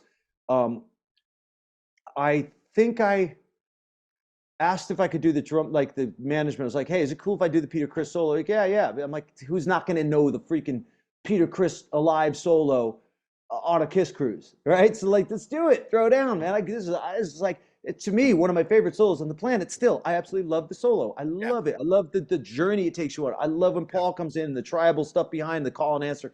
Love it all. So I write to a few of my friends in the group text. They're all Kiss freaks. And I go, I'm going to play Peter's solo from 100,000 Years at the show tonight on the Kiss cruise. And Dorian Hartsong, bass player now, my buddy from Berkeley, that's with Jason Bonham. Yeah. He texts back, why don't you do the Paul Stanley rant at the same time over it? And it was a little bit of a challenge, and it was a little bit like, now I'm like, why not? That would be badass. So I sat there in my cabin it was on my iPod. So I had my iPod, I think, I had Kiss Alive on my iPod. And I got these pieces of paper. I don't remember every freaking thing, Paul. I know it. I don't know it to perform it. So I start writing it down on paper and putting little notes of like which drum lick comes. Like he says, whatever, who wants to get high? And then I go, dash, dash, good. So I just wrote it on like 4 sheets of paper and told them I would do that. And they're like, cool, go for it. And I did it 2 years in a row. So I don't know which one you saw. There's one outside, there's one inside. The first one inside, maybe I was a little more. Yeah, I think that one's maybe been seen more. I wasn't as energetic in the vocal department. I don't know why. Maybe I didn't feel like people were as into it, and I felt like because that happens live. If you don't feel like if you're not getting back what you want, you Yeah. think you're doing something wrong, and that affects drum solos. It affects Mhm. performances and mainly drum solos. But anyways, it was so much fun because I'm like, I've never seen anybody do this before, and I'm gonna Kiss Crew's doing it. Everybody's going to know this. And I'm not just trying to remember it, I've got it written down. So I'm going to give you the correct order of events of this famous recording that we all here love. And it's one of the, to me, it's one of the freaking high points in rock and roll. Like if you don't think that's powerful, Paul's rock and roll sermon over Peter's drums, Right. like, because you can't hear that on a Van Halen record. You can't hear it on Zeppelin. You can't hear it on the Stones. You can't hear it on the Who. Yeah. You can't go to Live at Leeds. Nugent gets rowdy, Anselmo does some really nice pump up talks in between songs, but nobody gave you this freaking Paul. Like, what's our point here? What are we all yelling about? I don't know what. He's telling us, do we believe in rock and roll? Stand up for what you believe in. He's like, yeah, I like rock and roll. And Peter's all, and everybody's quiet. Dude, that is massive. To this day, I still get goosebumps listening to that. Paul Stanley, you did an amazing job there. Yes. And Peter Criss is like another person that does not get nearly enough credit. But don't even get me started. Don't get me started. You want to go? I'll go to most drummers. Like I'm just like, as I get older, it's not like I want to challenge people. It's not like I want to be Mr. Authority. I just want to state what I believe in. But if I can back it up, I'll back it up. If I can't back it up, like I'm not going to play Eruption right now and say I got the part. You know what I mean? But the irritating part is they try to. Well, he's not the guy from Rush. And it's like, well, it doesn't matter. Yeah, but so listen to freaking Kashmir from Zeppelin. I don't care if it's the guy from Rush. I care that it's freaking Bonham with that groove and that tone under that riff. Hello, Jimmy made a riff up. A riff that nobody ever made up anything sounding like that. And then you get Bonham underneath it with those freaking amazing drums on Physical Graffiti. Put some flange on the damn snare. Poof, cut, and it sounds like thunder. Sounds like thunder. Guarantee if you were in that room with Bonham, you'd hear him, his hands would be like this. Guarantee his drum sounds that way because he knew how to hit and tune. Big drums, tuned beautifully, and he ain't hitting hard at all. And the only time you hear Bonham's, when he digs in more, because the growl of the kick drum, it pops a little more and it growls a little more. You can hear it, man. And it's so funny. Bonham like uses tree trunks and hits like. Has anybody? I was the high school kid watching Song Remains the Same, thinking I was going to see Bonham killing these drums, and he's like through the whole concert. I'm like, have you ever met Jason? Yeah. Does he have any input on this about how his dad hit the drums? Strangely enough, I've known Jason a long time, but like sometimes in these situations, I just don't want to talk about that. It's going to be obvious that Brian's going to sit here and pick my brain forever, and I don't want to be the guy that goes, just because I happen to be with you, now's the time I want you to talk about all this shit. I don't want to be that guy. Yeah, I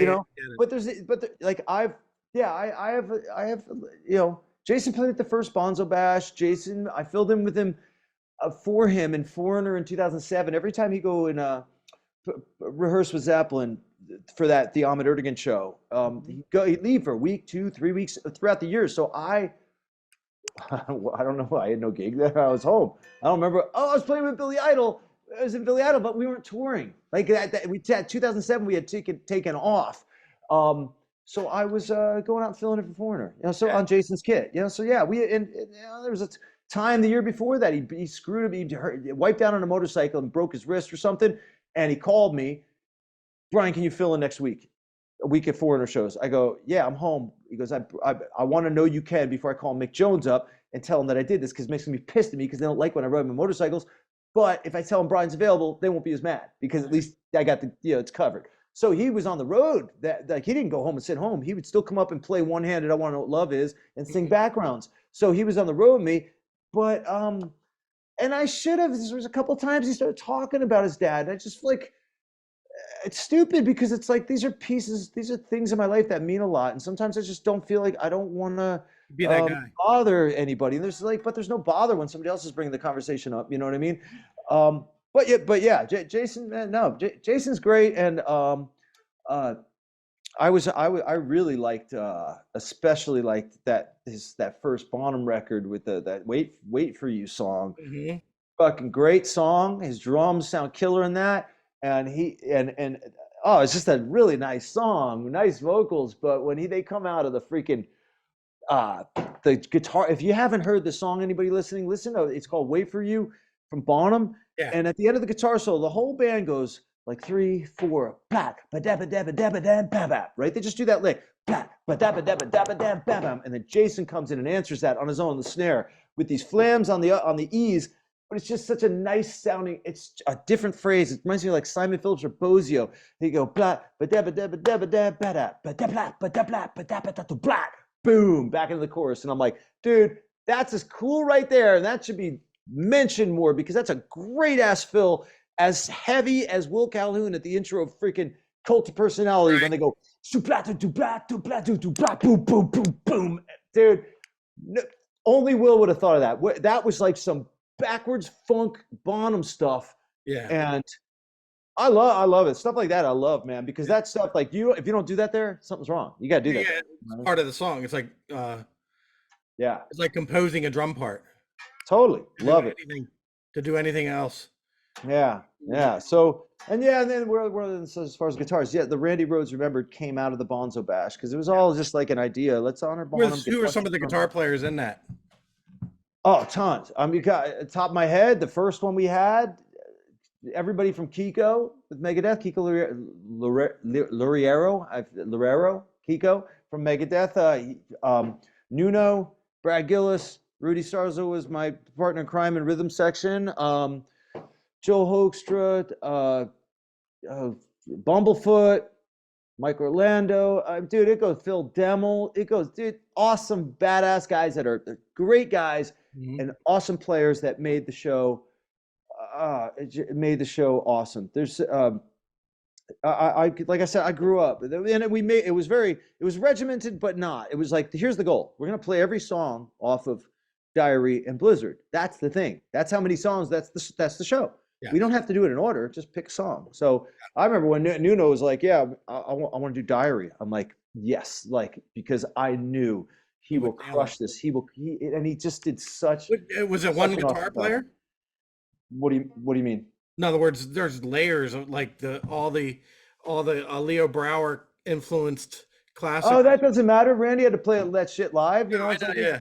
There's layers of guitars on tons of records. Page, you know. So no, you just have one guy do his thing, just like Randy would. And we played Diary with Joe Holmes for a few Ozzy shows. No lineup of the Ozzy band ever did Diary before, but somehow Joe or Trujillo talked Ozzy into doing Diary, and I don't know if we opened with it, but I want to say that maybe we did once. Like, we'd open up with Joe doing freaking Diary. Dude, that was huge. Maybe we did it third, second.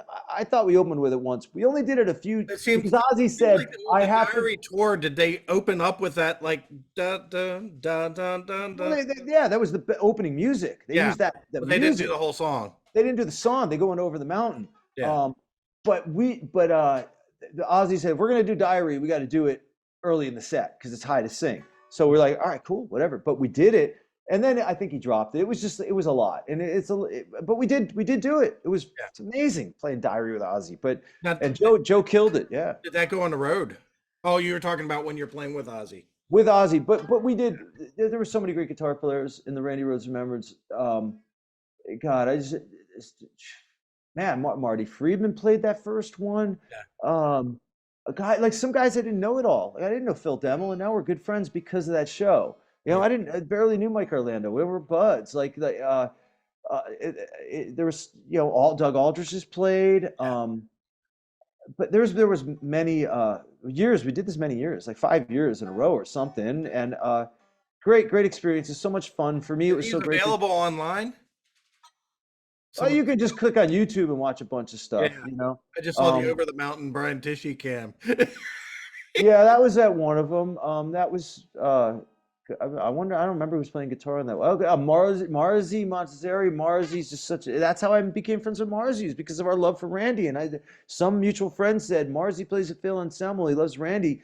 you want me to see if he's interested? I go, if he's going to be at NAMM, because I saw some clips of Marzi, and I knew he was killer. All of like, so it's such a great hang when you Yeah. get guys like that together to honor somebody that changed our lives as musicians or guitar players, and we're all there to celebrate that. It's not only a guitar geek out or a Randy Rhoads geek out. Mhm. It's just this nice camaraderie that happened, and that's why I kept doing the shows, because for all the whatever hours of months of stress of trying to keep it organized and keep it fun, the concept was very simple, but the deeper you go into these things, the more it becomes like sort of a business, and there's responsibilities, and anything that goes wrong is on my shoulders. It's Yeah. my name behind the show. Like, I am my partner, but I'm the one that's calling the people. I'm the musician that knows the other people that's putting it together. And if something goes wrong, man, the people are coming to you. And I tried really hard to not have that happen. And sometimes you can't help certain things, but but on the other side of it, just the celebration of, like, It was an over the top tribute. yeah, to play every song for those two records, and the Rhoads family's involved, and Phil Soussan would be on basis. We played with Ozzy as well as Rudy, so they'd split the duties up. They'd split the show up, and I just get to hang and play drums all night long. Which, I was responsible for the show, but I liked the fact that we were at a Bonzo Bash. I'd play one or two songs throughout the night. It was like 4 or 5 hour show. But with Randy, The Bonzo Bash, there's multiple drummers. it's like, yeah, it could be at one time we had 33 drummers in one night, which is fucking insane. You did a Touring Rush was one cool. too, right? Yeah, we did it was just more of a whole. It wasn't like a drummer focus show or whatever. It was just, but I had many drum. Yeah, we did a couple of those. It was great. It was like, I put a peer type kit up, and Jason Mittner would play, Ray Luzier. God, so many just different guitar players, bass players, singer. Just shifted. It was fun. It was all like, I mean, I haven't done this stuff in a few years, and I look at that and I'm like, wow, it was a lot of time and energy and focus and dedication to these shows that, the goal was to have fun, but man, it's eaten up a lot of my time, Yeah. and I have to also work, Yeah. and these aren't like my bread and butter that's Yeah. carrying me through the year and taking care of my bills. So it's like you're trying to find a balance. Yeah. I love doing it. I always had maybe high hopes that those shows would get bigger, like to a next level, Yeah. because I really enjoyed it, and I know why. It's like just this honoring, legends like Bonham and Randy and all that stuff is awesome. And there's so many guys out there. The first Bonzo Bash was what a insane lineup. It was like 20 drummers, and I said we had up to 33. But just, it was a packed Saturday night on Bonham's anniversary, September 25th, 2010, Yeah. which was 30 years to the day, of Bonham's passing. Yeah. And it was like just the first time we did it. It was so intense and so much fun. That feeling is like really cool, because you're not just a hired drummer to play for somebody else in their art or their creation or their music or their gig or their band. You're actually just, this is an idea I had to put a bunch of drummers on a Bonham kit with a house band, and we all pick our favorite song and celebrate this legend that we all love. That idea was mine, and it was like, well, it's not my own music or my own band. It was my own show that I can do what I want with. I can arrange it how I want. I can, I'm the musical director. I'm the event organizer. So it's like, after you get done like being in a band or touring with a band or being hired to be in another band, when my partner goes, "You want to do another Bonzo Bash?" I'd always go like halfway through the year, no, it's too much, man. And then I go, yeah, but that's the one place I'm the boss. Like, I'm the boss. I get to, like, if I want to get reckless and stupid and go for it and do something, like, I can, which I did at times. But then there's the responsibility side. But it's a great feeling when drummers come together, or the guitar players, and And it's cool. What's really cool to see is that it's the camaraderie, that it's seemingly less about showing up, like showing, how do I put this?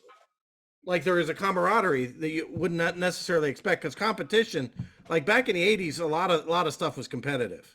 Yeah, but then they also had we're stars, and I've heard that it was a great hang there, even though everybody was probably, You want to do your best, but it was all supportive.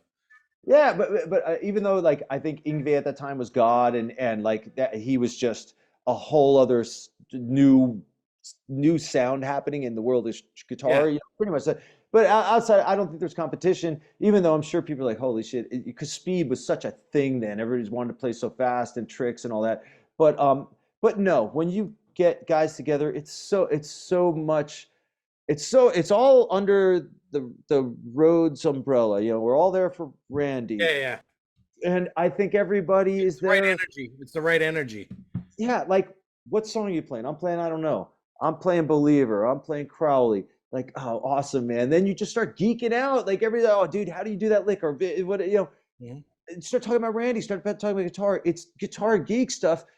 There's no there's no competition because the end result is nobody's winning any prizes. There's nothing you're gonna win. You're getting the win is the celebration of the hang Doing of being amongst other fellow musicians that grew up with the same feelings. yes. That's it, you know. To a That guitar was player always that changed all our lives. yeah, and that's it, man. I mean, I was too young for Van Halen 1. I know what um what that impact was like. I've read enough about it and I know what Eddie did for me personally, but I was a kid exposed on the radio to I don't know when Yeah. everybody Oh, else was outside of LA, or he changed my whatever. Randy changed And my life. and then being able to get the King Biscuit Flower Hour bootlegs, that live concert. Mhm. Not only was Randy, now I get to hear Randy's take on his own stuff. I also I'm listening. First of all, the band sounded amazing. Sarzo, Aldrich, Airy, Ozzy, Randy, like Yeah. that band sounded so great. And then Tommy Suicide Solution goes into his drum solo. I never heard double kicks like that. It just had that with his just the Tommy Aldrich drum solo. That was mind blowing. Mhm. Him and Randy together playing these amazing songs. Oh my God. Yes. It was just such a great time. And so, yeah, so Randy really was um, that guy to me that when I was the drummer kid who knew a little bit of guitar, that was Yes. into guitar, that was made me go. And it took Randy Rhoads Remembered shows for me to realize that, for me to look back and go, wait, it really was all about Blizzard of Oz. It was really, I'd play the drums to it all the time. But Yeah. I'd sit there like I had to like man, just the first time you hear, oh my God, Jesus! When you hear that, and then he's got the dude. That's some fire, and his solo was fire. The first Yeah. time I heard him go, they're in G, right? I hear him go. They go to that pre. I'm not gonna try the solo.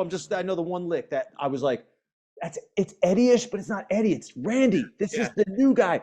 It was there. He goes, and he does something like, There, Ace Frehley right there. yeah. What is it? No, what was it? Yeah, and then he goes, There's a but this one, there's right some after that, he goes, maniac yeah, in there. right here. Yeah. That right there, when I heard that going up, I heard that shit like, now we heard that shit with Paige on the, on the, Yeah. right? Like, but to hear the pick, because I'm pretty damn sure that, because you can fly with a pick. Like we see, Yeah. God, in G, he hits, that's the fourth, and he goes up to the freaking minor six. So it's like a little bit out of this place, this pentatonic-y, Yeah. bluesy-ish. Or what is it? Shit. Man, why am I hitting the wrong note? It's that. But then you're like, but he gives you everything you want. Yeah. Then, oh man, I love that soul. That I was just hooked. That was my first exposure to Randy. Was I don't know on the radio. It Well, was just in, amazing. in closing with this, you've had so many guitar experiences of so many being in the same room and of so many stories of that for a person who just is a laptop guitar player, you got a lot of stuff going on here. Well, It's like thanks. I mean, in its life. I said that I said that to you. It's like watching this brings joy. That's cool. one of those Well, things that I don't want to be the drummer who plays guitar, like, and it's not a big deal. It's my choice to do what I want. But you're talking to me at a time where I've started to question why, like I put these videos up, and every now and then somebody who likes my drumming will go, dude, I didn't know you played guitar. And I'm like, well, yeah, because I'm a drummer. But then I'm like, wait, why don't you? Well, because I don't have a guitar gig. When I had a band, it was 20 years ago. It didn't go anywhere, like a couple little record deals and whatever. and I don't promote myself. It doesn't matter that over the years I've done this and that on guitar. I've done a bunch on guitar. You want to hear some guitar playing that's kind of straightforward rock? I had this band with Sass Jordon called Sun, Something Unto Nothing. We did a whole record together. It's good kick-ass We rock. didn't even talk about Sass Jordon. Sass is, I just texted with her today, man. We were just texting about that subject because we He's had. wonderful. She's amazing. She's amazing. Yeah. I played drums with her. If anybody doesn't know Sass Jordon, there's a record called Rats back in like '94. I played the drums on, and I covered that in it. I covered a bunch of her songs and cover and, band. and you know what? And I shouldn't. I gotta also give it up because back in that time I wouldn't know Sass if I didn't know Stevie Salas, and Stevie had seen me play with Vinnie Moore. Yeah. Stevie is also. When I do funky shit, if I'm gonna sit here, working on anything got to do with groove and funk, just that's that which I think Stevie, because Stevie's got a really great right hand. He's got that. He's plays a different style. He can do rock. He grew up on all the rock stuff, but he's got a funky side to him. It's a little bit of Hendrix, but it's a funk thing. It's hard funk, and when we play together, there's this big emphasis on funk and that side of the groove. Not like it's a different thing, and I enjoy it. And when we're playing together, whether it's a solo records, but we have this band with Bernard Fowler who sings backgrounds in the Stones since the Steel Wheels tour. Bernard's a badass. So when we dig into funkier stuff, or Carmine Rojas on bass from freaking Bowie and Rod Stewart, or Doug Wimbish. These guys are my adult heroes. Yeah, and this is Doug Wimbish, who I just got reminded that he played on Jeff. The Color Code album. Well, no, Doug Wimbish was playing with Jeff Beck. Yeah. Back on the, what was it, Guitar Shop record? One of those records back in the 80s, and then that put him right into the Mick Jagger world. He went into that. Was it There and Back? No, I don't think, but he toured with Simon. I don't think Doug's on There and Back. I think it's the one after. But anyhow, but the point is that I was like, Doug played with Jeff. He played with Simon, and Doug plays with Living Color. And so Doug's badass, but I know Doug through Salas. So, and I know Sass through Salas, but Stevie is a great player. I've done so much, and he really is he's a hard worker, and he plays his own style, but he is one of those guys, because you give a guitar player a guitar, go, let's do some funk, and they start trying to really groove and be funky and have that thing going. It's not something that a lot of the more maybe hard rock and the guys we talked about are doing with complete completely effortlessly. It's something that Stevie's got that he's got that side of things in a deep bag there, but so I just don't want to not mention it, because we have done a lot of stuff over the years, and we just did a festival in Canada a couple months ago, and so I just played with him for like 3 days, and with him and Bernard and Carmine Rojas, and I had a great time. He is, as an adult, for me, a lot of the stuff we were talking about was all stuff that in my teens, and I never let go of it. I just had to. And Stevie Salas in my adult years is like, he's a mixture. He's a perfect mixture of all things cool. Yeah, he's great. That's what I'm saying. Like, that's I guess because I'm just so right now, just so in this like Eddie thing, and when you mention the bands I play with, everybody you go to the bigger like Whitesnake or Billy Idol, and I'm Foreigner. I immediately start thinking of those guys, that world, and then in guitar world, guitar history, you go like, oh, Zakk Wylde, Zakk's out there killing it, with Black Label always, and now with Pantera, and Slash has been a legend for forever now. So most people start asking me stuff about those guys, and that's why I click back. I'm like, wait, I don't want to forget about Vinnie Moore, because he really.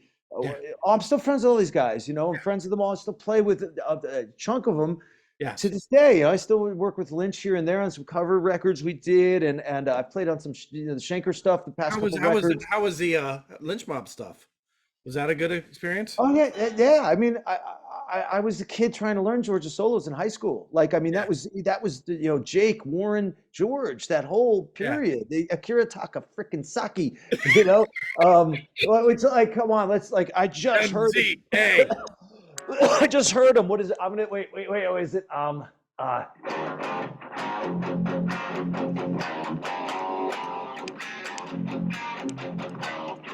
That's right, something like that. dude, that's a kill riff, man. That's Yes. kill. Yeah, yeah. Akira's great. We have the same cultural reference points. Akira played. He played a. That's the only song of theirs I know. Yeah, I had the record in high school. I was trying to learn his solos, man. No, he played one of the Randy Rhoads Remembrance, and I was like, everybody, Akira's Takasaki's coming. Like all the guitars, like, dude, he's awesome, like so. But yeah, but it's back to me on guitar. This Sun record. After we did this record, me and Sass and I back in 2012, and it came out, and we did some shows. It was fun. The record was done, and I was like, well, Sass, can I put a little guitar piece on it, and she's like, yeah, whatever. I was like, so I did this like, it's like 2 minutes. It should be like a minute. But I had these little things I was messing around with, little chordal ideas and little techniques, and somehow I made this piece up, and then I don't know why I doubled it on acoustic guitar, but it wasn't a true double. It was like sometimes I'd double licks and sometimes I'd support the chords. It was like it made its own little acoustic part out tucked underneath. But there's some decent shit in there. There's some like, okay, I got this lick, like every this Page lick, it's like it's in Heartbreaker, in the Heartbreaker solo. He goes it's a simple thing. Everybody thinks it's just like right, but there's an extra note in there up on top. So when you triplet, it's kind of like when he does the that's the drummer rhythm in me. I can instantly go like ba ba da da ba ba da ba da ba da. It's some guitar players because it's not a normal feeling, but it sounds right. Just right. Well, this one's da ga da ga da ga da ga. So you meet that shit and speed it up a bit, and you can get like shit. Right. So if you put that up higher, like whatever, do it like in a diminished type setting, and you start taking that around. You're diminished, yes. But it's not your standard. Yeah. You're putting the Jimmy Page phrasing on the Yngwie. Right. Right, and then so somewhere in the solo, I was like some shit like that. It wasn't that lick. It was that lick, but not that diminished thing. It was major. What's the name of this band? It's called Sun Something Unto Nothing, and in this, I think this the guitar thing is called the beginning of the end or something. And but yeah, it was just like fucking. That's it. The major. If you got the 8, so you go.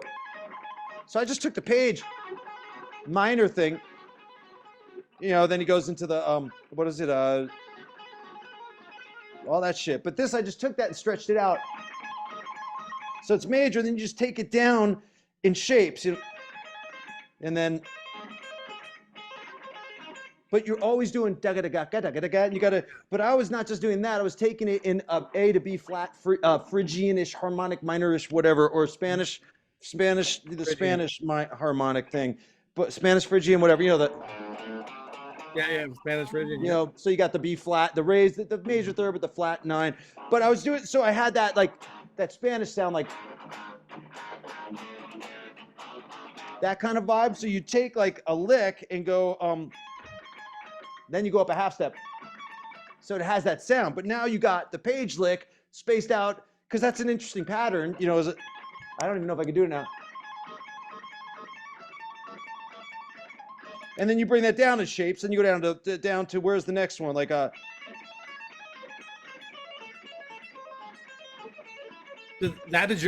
all your stuff. Yeah, it's this solo thing I made up. I'm trying to get people out there to believe that I can like fucking do some shredding and guitar. You can. Okay, whatever. Humility's good. But I love it. That's what I'm saying. I got my own little bag of things for whatever it's worth, and I just want to keep getting better. But I at this point, it's just like I started going. The only way to get me out there as a guitar player is to actually start practicing standing up and actively go for a gig, or start my own goddamn thing, or write more songs. Or write a solo record and go, you know what? I'm just gonna come up with a bunch of shit, and for whatever it is, what it is, and just do it on my own time and put it out, and just try and play some kick-ass guitar. and then but just get out there and play. Like how you, I know there's a whole slew of insane guitar players out there. Like, I mean, I watched Kiko's post and just like, Jesus Christ. So there's so many guys out there that are just so amazing. And it's not about catching up, and it's not about competing. They're all It's about being they're all inspired. yeah, they're all inspirational. But I'm like, when you can play Van Halen and get in the world rhythm wise, because his solos, whether it's Hear About It Later, Push Comes to Shove, like freaking on fire, man. When you're going like when you do that first lick, I've watched so many guys like there's a picking pattern. I'm not perfect with it, but you that's just a one pick, then you triple it up to the next one. So it's like you pick. So that's what gives Eddie that, it's like gives Eddie this like his own vibe, his own sound, when he comes, because he's not picking every note, but who cares? It sounds badass. It has this different type of aggression to it and energy to it. And so, and I don't know all the shit at all. I just have fun picking up these I don't know who things. does. Yeah. But it's fun. It's fun to like go, oh, like sort of like, just have doors open up and go, oh, there it is. That's what it is. Like freaking Push Comes to Shove. I know that solo in my head, but I never tried to play it. And every time I listen to him, like, man, he is all over the place in the solo. Like the ideas are coming out but it's so flowing and it's so Eddie. I'm like, that would be a bitch to learn. It would take some time because there's so many things happening. But once you start hearing little Eddieisms and seeing the repetitiveness, like how he uses phrases here and there, start to see little fingerings, like just like he, like that, that's no big deal. Like when he goes, a lot of people go, and they'll beg, but it's like that's a different sound. And Eddie is so about the stretches, and you hear this shit. Then he goes, piano wingspan, and he hits that freaking G. Oh my god! And then trying to figure this out, all that shit. I'm like, what? Like, oh my, because he's out of key a smidge. There's one note that's not in the key, but that lick, that thing is the same as the freaking, and it's the same rhythm as Out of Love Again, which I'd already known. Yeah. So you got 3, 4, 1. 3, 4, 1. Go to Out of Love Again, 3, 4, 1. Man, and that's drummer rhythm shit. That's not like your normal. That's offbeat. It's funky, syncopated, and that's like when a drummer's like. That's the thing. That's the thing. It's like I have to wonder about how much of his growth is because he's always growing right beside his drummer brother. Well, it's that. He also started out playing drums. Yeah, he also is just very gifted. It's just gifted. The rhythm. Like, okay, this is a great story. When we go to play Panama in this backyard. Okay, so, I think they're in standard tuning. Oh, what did I do? But anyways, you know the song. I'm gonna play it, but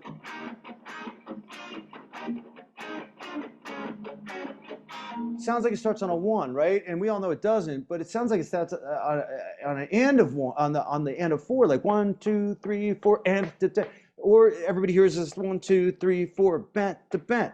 But Eddie looks at me. He goes, "Okay, you want to do Panama?" I'm like, "All right, cool." And he goes, "You know the intro?" And I go, "Yeah." And he goes, "And a 1." I go, "Yeah." And he goes, "All right, ready?" And I go, 1, 2, 3, 4, 1. And I think there's an E in there. 1, 2, 3, 4, 1. Right? And then you start to hear exactly where the rhythm falls when you know it starts on the end of 1, where it's all 4/4. It just starts on the end of 1. But Eddie was very aware that like people hear that rhythm wrong. Yes. Just like they hear the intro of Rock and Roll from Zeppelin wrong, because there's no reference, there's no counts. You just hear it start and it sounds like 1. But people want to think that's like Rock and Roll is just a Chuck Berry riff. Well, it is. It is. It's not just a Chuck Berry riff. Well, it's a Chuck Berry riff, and as far as it starts in the same rhythm, because that was a really popular phrase back in the day. 1, 2, 3, and if you can hear the music, music, a guitar lick side, which has, notes in it. You can hear a melody around instead of just 1, 2, 3, bat, boom, boom, bat. Because there's so many songs back then with that. Like, what is it? A 1, 2, 3. Went to a party, you know what I mean? That's 1, 2, 3, blah, blah. Ain't that a shame? Same shit with Ain't That a Shame. Yeah. Same rhythm. That's a pop. But yes, as far as I know, it's Little Richard. I hear you knocking. Not it's you keep it knocking. I know that's where the drum beat comes from. Yeah. But I don't explain it like that because not many people know that song, even though that's where it's clearly where Bonham got it from. It's not the same exact. It's very close. And they both start on the end of 3. But it's when you can explain to somebody that can't hear the rhythm, because I've done this with students, I've done this with friends. You got to hear. I love the intent of the writer. I love when you can actually hear where the rhythm is. Just like freaking Stairway, when you go, oh, I'm all out of tune. You know what I'm talking about. That whole middle, it sounds like and a 1, but it's 1 EN. And if you listen to the song, it's the same when they do it live and you hear Bonham's hi-hat, you can hear it exactly where it is. But it's hard to hear it because there's no reference and the song's speeding up there. So it's fun to hear the intent of the writer. Jimmy Page did not hear in his head, and a 1, and a 2. He heard 1 EN, 2 EN, boom, boom, boom, boom, boom, boom. And when you hear how he wrote it, it's like, oh, that's so much more satisfying to hear the intent of the writer. Yes. So Eddie's very aware of this shit. Like he's aware of it. He's always writing broken shit that's not right on the one. It's not on the one, and it's syncopated, and you have to listen a little bit. And I love that about his playing. It's like there's so much great rhythm involved. But then there's guys out there that are badasses like Nuno, because I was like, because I've asked so many a lot of guitar players don't get it. Even freaking Heart on their greatest hits record played rock and roll live, and as I love Michael DeRosier, but the intro is like 1 note extra on the intro of their version of rock and roll. Yeah. And I'm like, but that's because it's hard to hear if you don't. I luckily stumbled over it as a kid. I was like, there's something really weird about this rock and roll intro. And I put the record on and I was like, it doesn't make sense. There's three extra 8th notes. What's up with this? And somewhere in my head, I went backwards. I go, well, what if there's 3 before? I'm going to force myself to not listen to those 3 8th notes at the beginning of rock and roll and count on the 4th 8th note. And I did that. I put the record on and I go, ba da da ba, and I would go, ba da da ba, ba da da ba, boom. I was like, that's it. It's 4 bars with extra 3. I thought, holy shit. That was like 9th grade one rainy Sunday afternoon, because I was just like annoyed that it didn't make sense to me.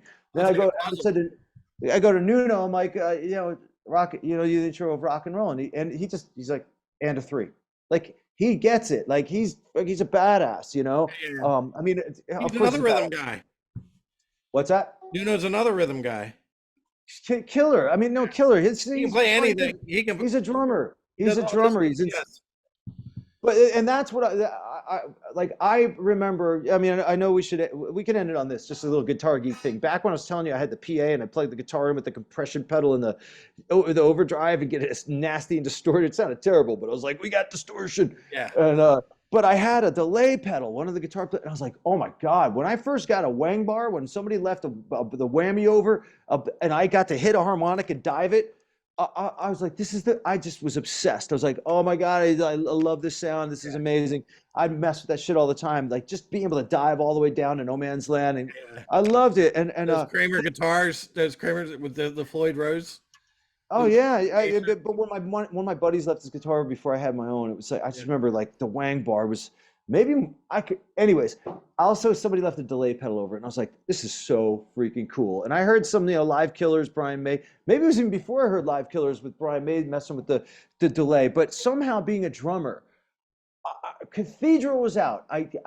Cathedral was already out, but I didn't know Cathedral, how to set a delay pedal, the volume swell. I didn't know that. I was like, "That's just Eddie. He's a god. It's amazing."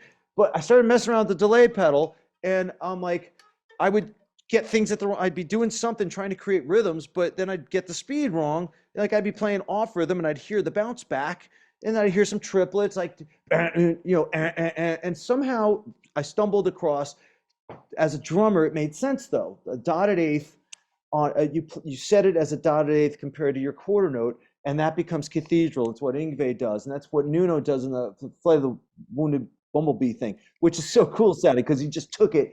Let's jack it up super fast and go mental. Like, it's awesome sounding. But because Nuno's got amazing rhythms, amazing musician. He's a drummer, so he can dig into that stuff. Was he a drummer afterwards, or? I don't know. But I'll tell you, when we were all at Berkeley in '86, Guns N' Roses coming out and all that stuff we were talking about. Extreme was the band in Boston. We would all go see them before I knew Nuno. I'm 18. Yeah, don't know of Extreme, and there's kids at Berkeley going, dude, you got to see Extreme. Yeah, because Boston was happening, dude. There was clubs everywhere, there were bands everywhere. It was so happening in the late '80s. Narcissus, I saw Extreme. Saw him at Narcissus, the Channel, somewhere else. But I saw him a bunch of times, and I record everything. I had a little Walkman recorder. I have like bootlegs, tapes of these guys playing More Than Words back then and stuff, and stuff from the second record. But we were all fans of. So somebody goes, dude, you gotta see fucking Extreme band. They're killer. It's like, man, the guitar player. It's like he's like Joe Perry and Warren DeMartini. Looks like Perry and Warren DeMartini plays like freaking Eddie and whatever. They said he's the guy, and I was like, okay, cool, let's see, because we're all in Berkeley and we're all like exposed to all this great stuff. I went and saw him, and I was like, good guy. He's the guy. He's the guy. And he had his own string skipping shit, which was just blazing and so precise, and he nailed it every night. Backgrounds were great. The whole Queen Van Halen background that band had, they sounded they were ready to go, man. The record wasn't out. That first record wasn't out, and we were all like, they have a deal. I heard they have a deal. Summer of 87. 86, 87, something. Summer of 87. Yeah. They were club band. I think that was 86, 87, 88. We'd go see. Yeah. I don't know. I maybe saw them like 3, 4, 5 times, something like that. But a year later, they had the record deal or something. Yeah. They were a great band, and Nuno was three sides to every story. One of my favorite '90s albums. I remember there was good stuff on that in the '90s. Yeah, it's good stuff on that. But Nuno's he's like, the only time we worked together was when he played the Randy Rhoads Remembered. But no, he's but I've known about him for a long time. I think I even heard or read. I guess Tom Morello was there then and used to go see Extreme too, and I know those two are buds. But he gives it up for Nuno. He knows Nuno was the king, man. Back in Boston, he was just destined. It was guaranteed. As soon as they came out, it was like, you know what I mean? It was like same with Zakk. It was like when Zakk comes out, he's gonna be the cat. He's gonna be the guy, and Nuno is, and you could just see certain guys were just gonna. And what's so nice is to see all these guys that have worked really hard and were amazing at what they did, be able to still be themselves and be out there just still dominating. You go see Nuno play. I mean, the G5 shit, it's like he's there for a reason. He's there because he's a badass. He's, along, you're talking, freaking Vi is in his own world. Zakk, Yngwie, Nuno, and the other dude, which I know is killer, Animals as Leaders, Tobin. Bossy. Yeah, he's killer, and he's got his thing going on. It's just great to see these guys that were killing it when I was in college are still out there, and when you go see them, it's like they still own their shit, just like the Becks and Claptons and Pages prior to that. Brian May, to this day, when he hits one note, it's just like freaking Brian May. There's nobody else that sounds like that. It's just this thing that it's just such a sound that will always stop me in my tracks. When you like, come on, man. Classic. It truly is classic. I would hear his vibrato as a kid, and I wish I paid more attention. I just like, I didn't understand. Nobody was showing me vibrato, but I heard it, and it sounded mature. And he sounds like Yngwie, best vibrato in the world. Eddie, Lynch, Zakk's huge. Dime's got great control over his. Everybody has their own spin on shit. Angus, Slash, everybody's got their own vibrato. But Brian May, it's this Lukather, freaking, God, you know what I mean? These guys, like, that's such a part of your personality, your vibrato. It's a part of it. It's amazing. You know? 70s in particular, it's like a lot of the 70s stuff with the vibrato is where you defined yourself. And everybody that we listened to grew up in that time, so That's how. There's so, I mean, yeah, there's just Yeah. I love I just yeah, there's so many players I love for so many reasons that Yeah. run. I mean, you want to I love freaking Frederick from Meshuggah because that's like this is Mhm. like this whole other spin off of the Holsworth vibe. Yeah. But in that context, man, he just creates such a nice thing within the onslaught and heaviness that is Meshuggah, and Yeah. I've always I love his guitar playing, and even when I think his name is Pierce Nilsson or something took over for a bit in Meshuggah, he did a fucking amazing job, and I don't know much about him, and I was started watching some stuff, and I'm like, he's you can't just jump into Meshuggah, dude. You Yeah. could that's next level shit. That's Yeah. next level. Wouldn't even try. No, it's a lifestyle. You like you live and eat and breathe with sugar. I love it. I love it. So, but it's so nice for that band to have a guitar player sounding like that. So, Yeah. I love that combination of all that stuff. Yeah. Yep. Wonderful.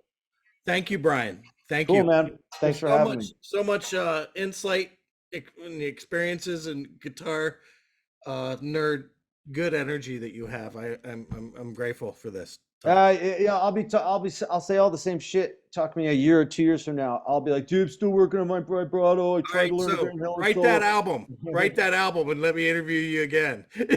I Okay? know, and Write the album. I just got to impress myself. Like I have to be happy. Yeah. I have to write stuff that it doesn't have to be this or that or this. It's just I know my influences. I know what I play like, and I know what I'd want to sound like. But but it's just there's I know there's like a little. It's like we all go through it. There's a hump. You get sometimes there's something like a little bit of a block in the way, and when you can get past it, um, everything else starts to open up. It's You know, and fun. everything. It's yeah, Yeah. but it doesn't mean all of a sudden you're writing the most amazing riffs and Mhm. songs and stuff. It just means that there was something that was maybe holding things back, and I don't know exactly what it is, but I have no right now. I have no excuse. There are no excuses based on the fact of who gives a shit. No, but like, dude, if you don't do it, nobody cares. Even if you do it, nobody might care. But if you don't do it, then you're not letting this creative side of you do anything. It's not good to stifle yourself, second guessing, and Yeah. when Well, you're when you're constant. This I appreciate. You're constantly growing. You're yeah. constantly a student of this stuff.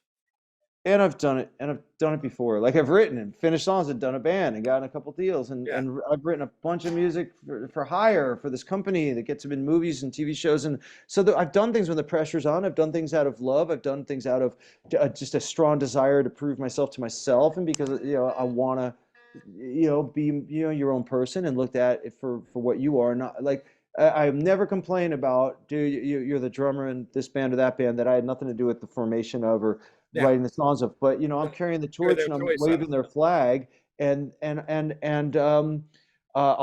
there's nothing I don't take it for granted at all, Yeah. but I also look at it like I never thought I couldn't do that. Like that was something that was like, what do you, of course, like I'm talking in high schools, like, of course, if I had to play for Maiden right now, I could play for Maiden. That's how I felt Mhm. because because it wasn't cockiness. It was because I put time in it and I love it and I believe in it and I Mhm. put my work, all my hours in, Yeah. but it's because I want to do what they're doing on my Yeah. Yeah. own That's level. manifesting.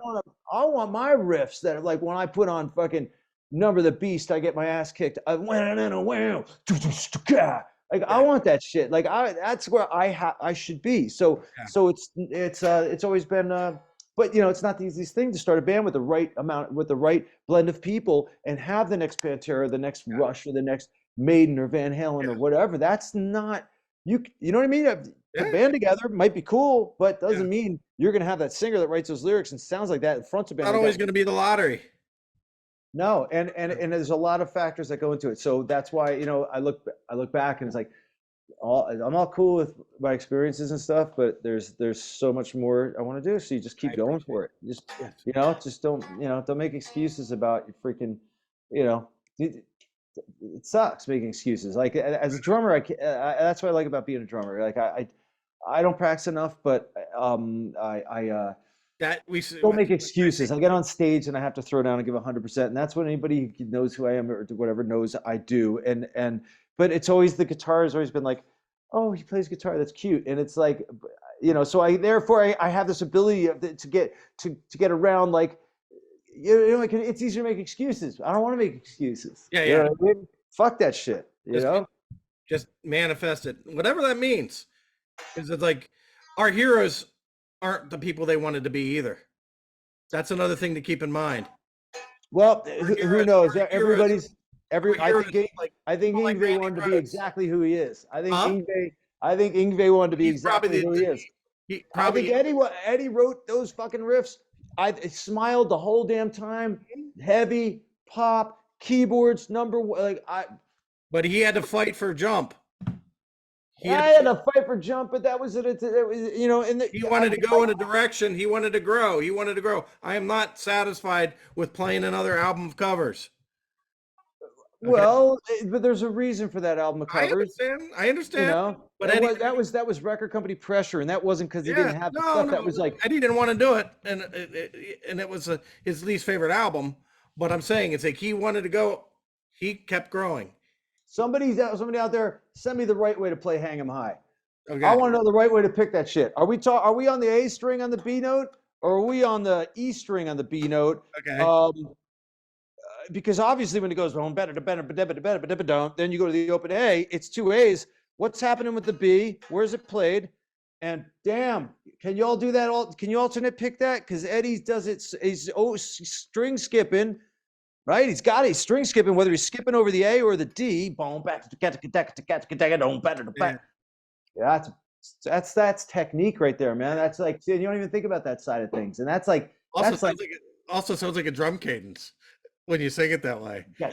I know it does. And then Alex kicks in with his killer drum sound on that record. Yeah, I love that song. First time I heard Hang 'Em High. I love Full Bug, dude. I love Secrets. Yeah. I love Intruder. Little Guitars is one of my favorite Van Halen songs. Yeah, Big Bad Bill. I love it. I love they got their dad in there. The scope that he had and all that. The scope. No, I love the record. I love it all, but I think my favorite song. I mean, dude, the Little Guitars. He's like, I was just trying to mimic like what it sounds like, and it's like I never thought of that. Speed picking one finger, while fretting the other one. But first time I heard Little Guitars, I put that. That's in my top 5 favorite Van Halen. Like I love Little Guitars. Yes, every top to bottom. I love the intro and the song. Yeah. The acoustic is killer. That's like Little Guitar's intro, but the actual song. Yeah. Oh my God! First time I heard it, I was blown away. I love it. This is similar like to when Zeppelin came out with "In Through the Outdoor," and I heard it in the evening on the radio. I was like, Zeppelin's still here, still better than everybody, man. In the evening, the rules, they still have it, and Van Halen had it, and yeah, man. All right. All these guys rule. Music rules. All right. Thank you so much. Music rules, man. We're gonna leave you with that. Music rules. So thank you, Brian. See, that's no brainer. Yeah.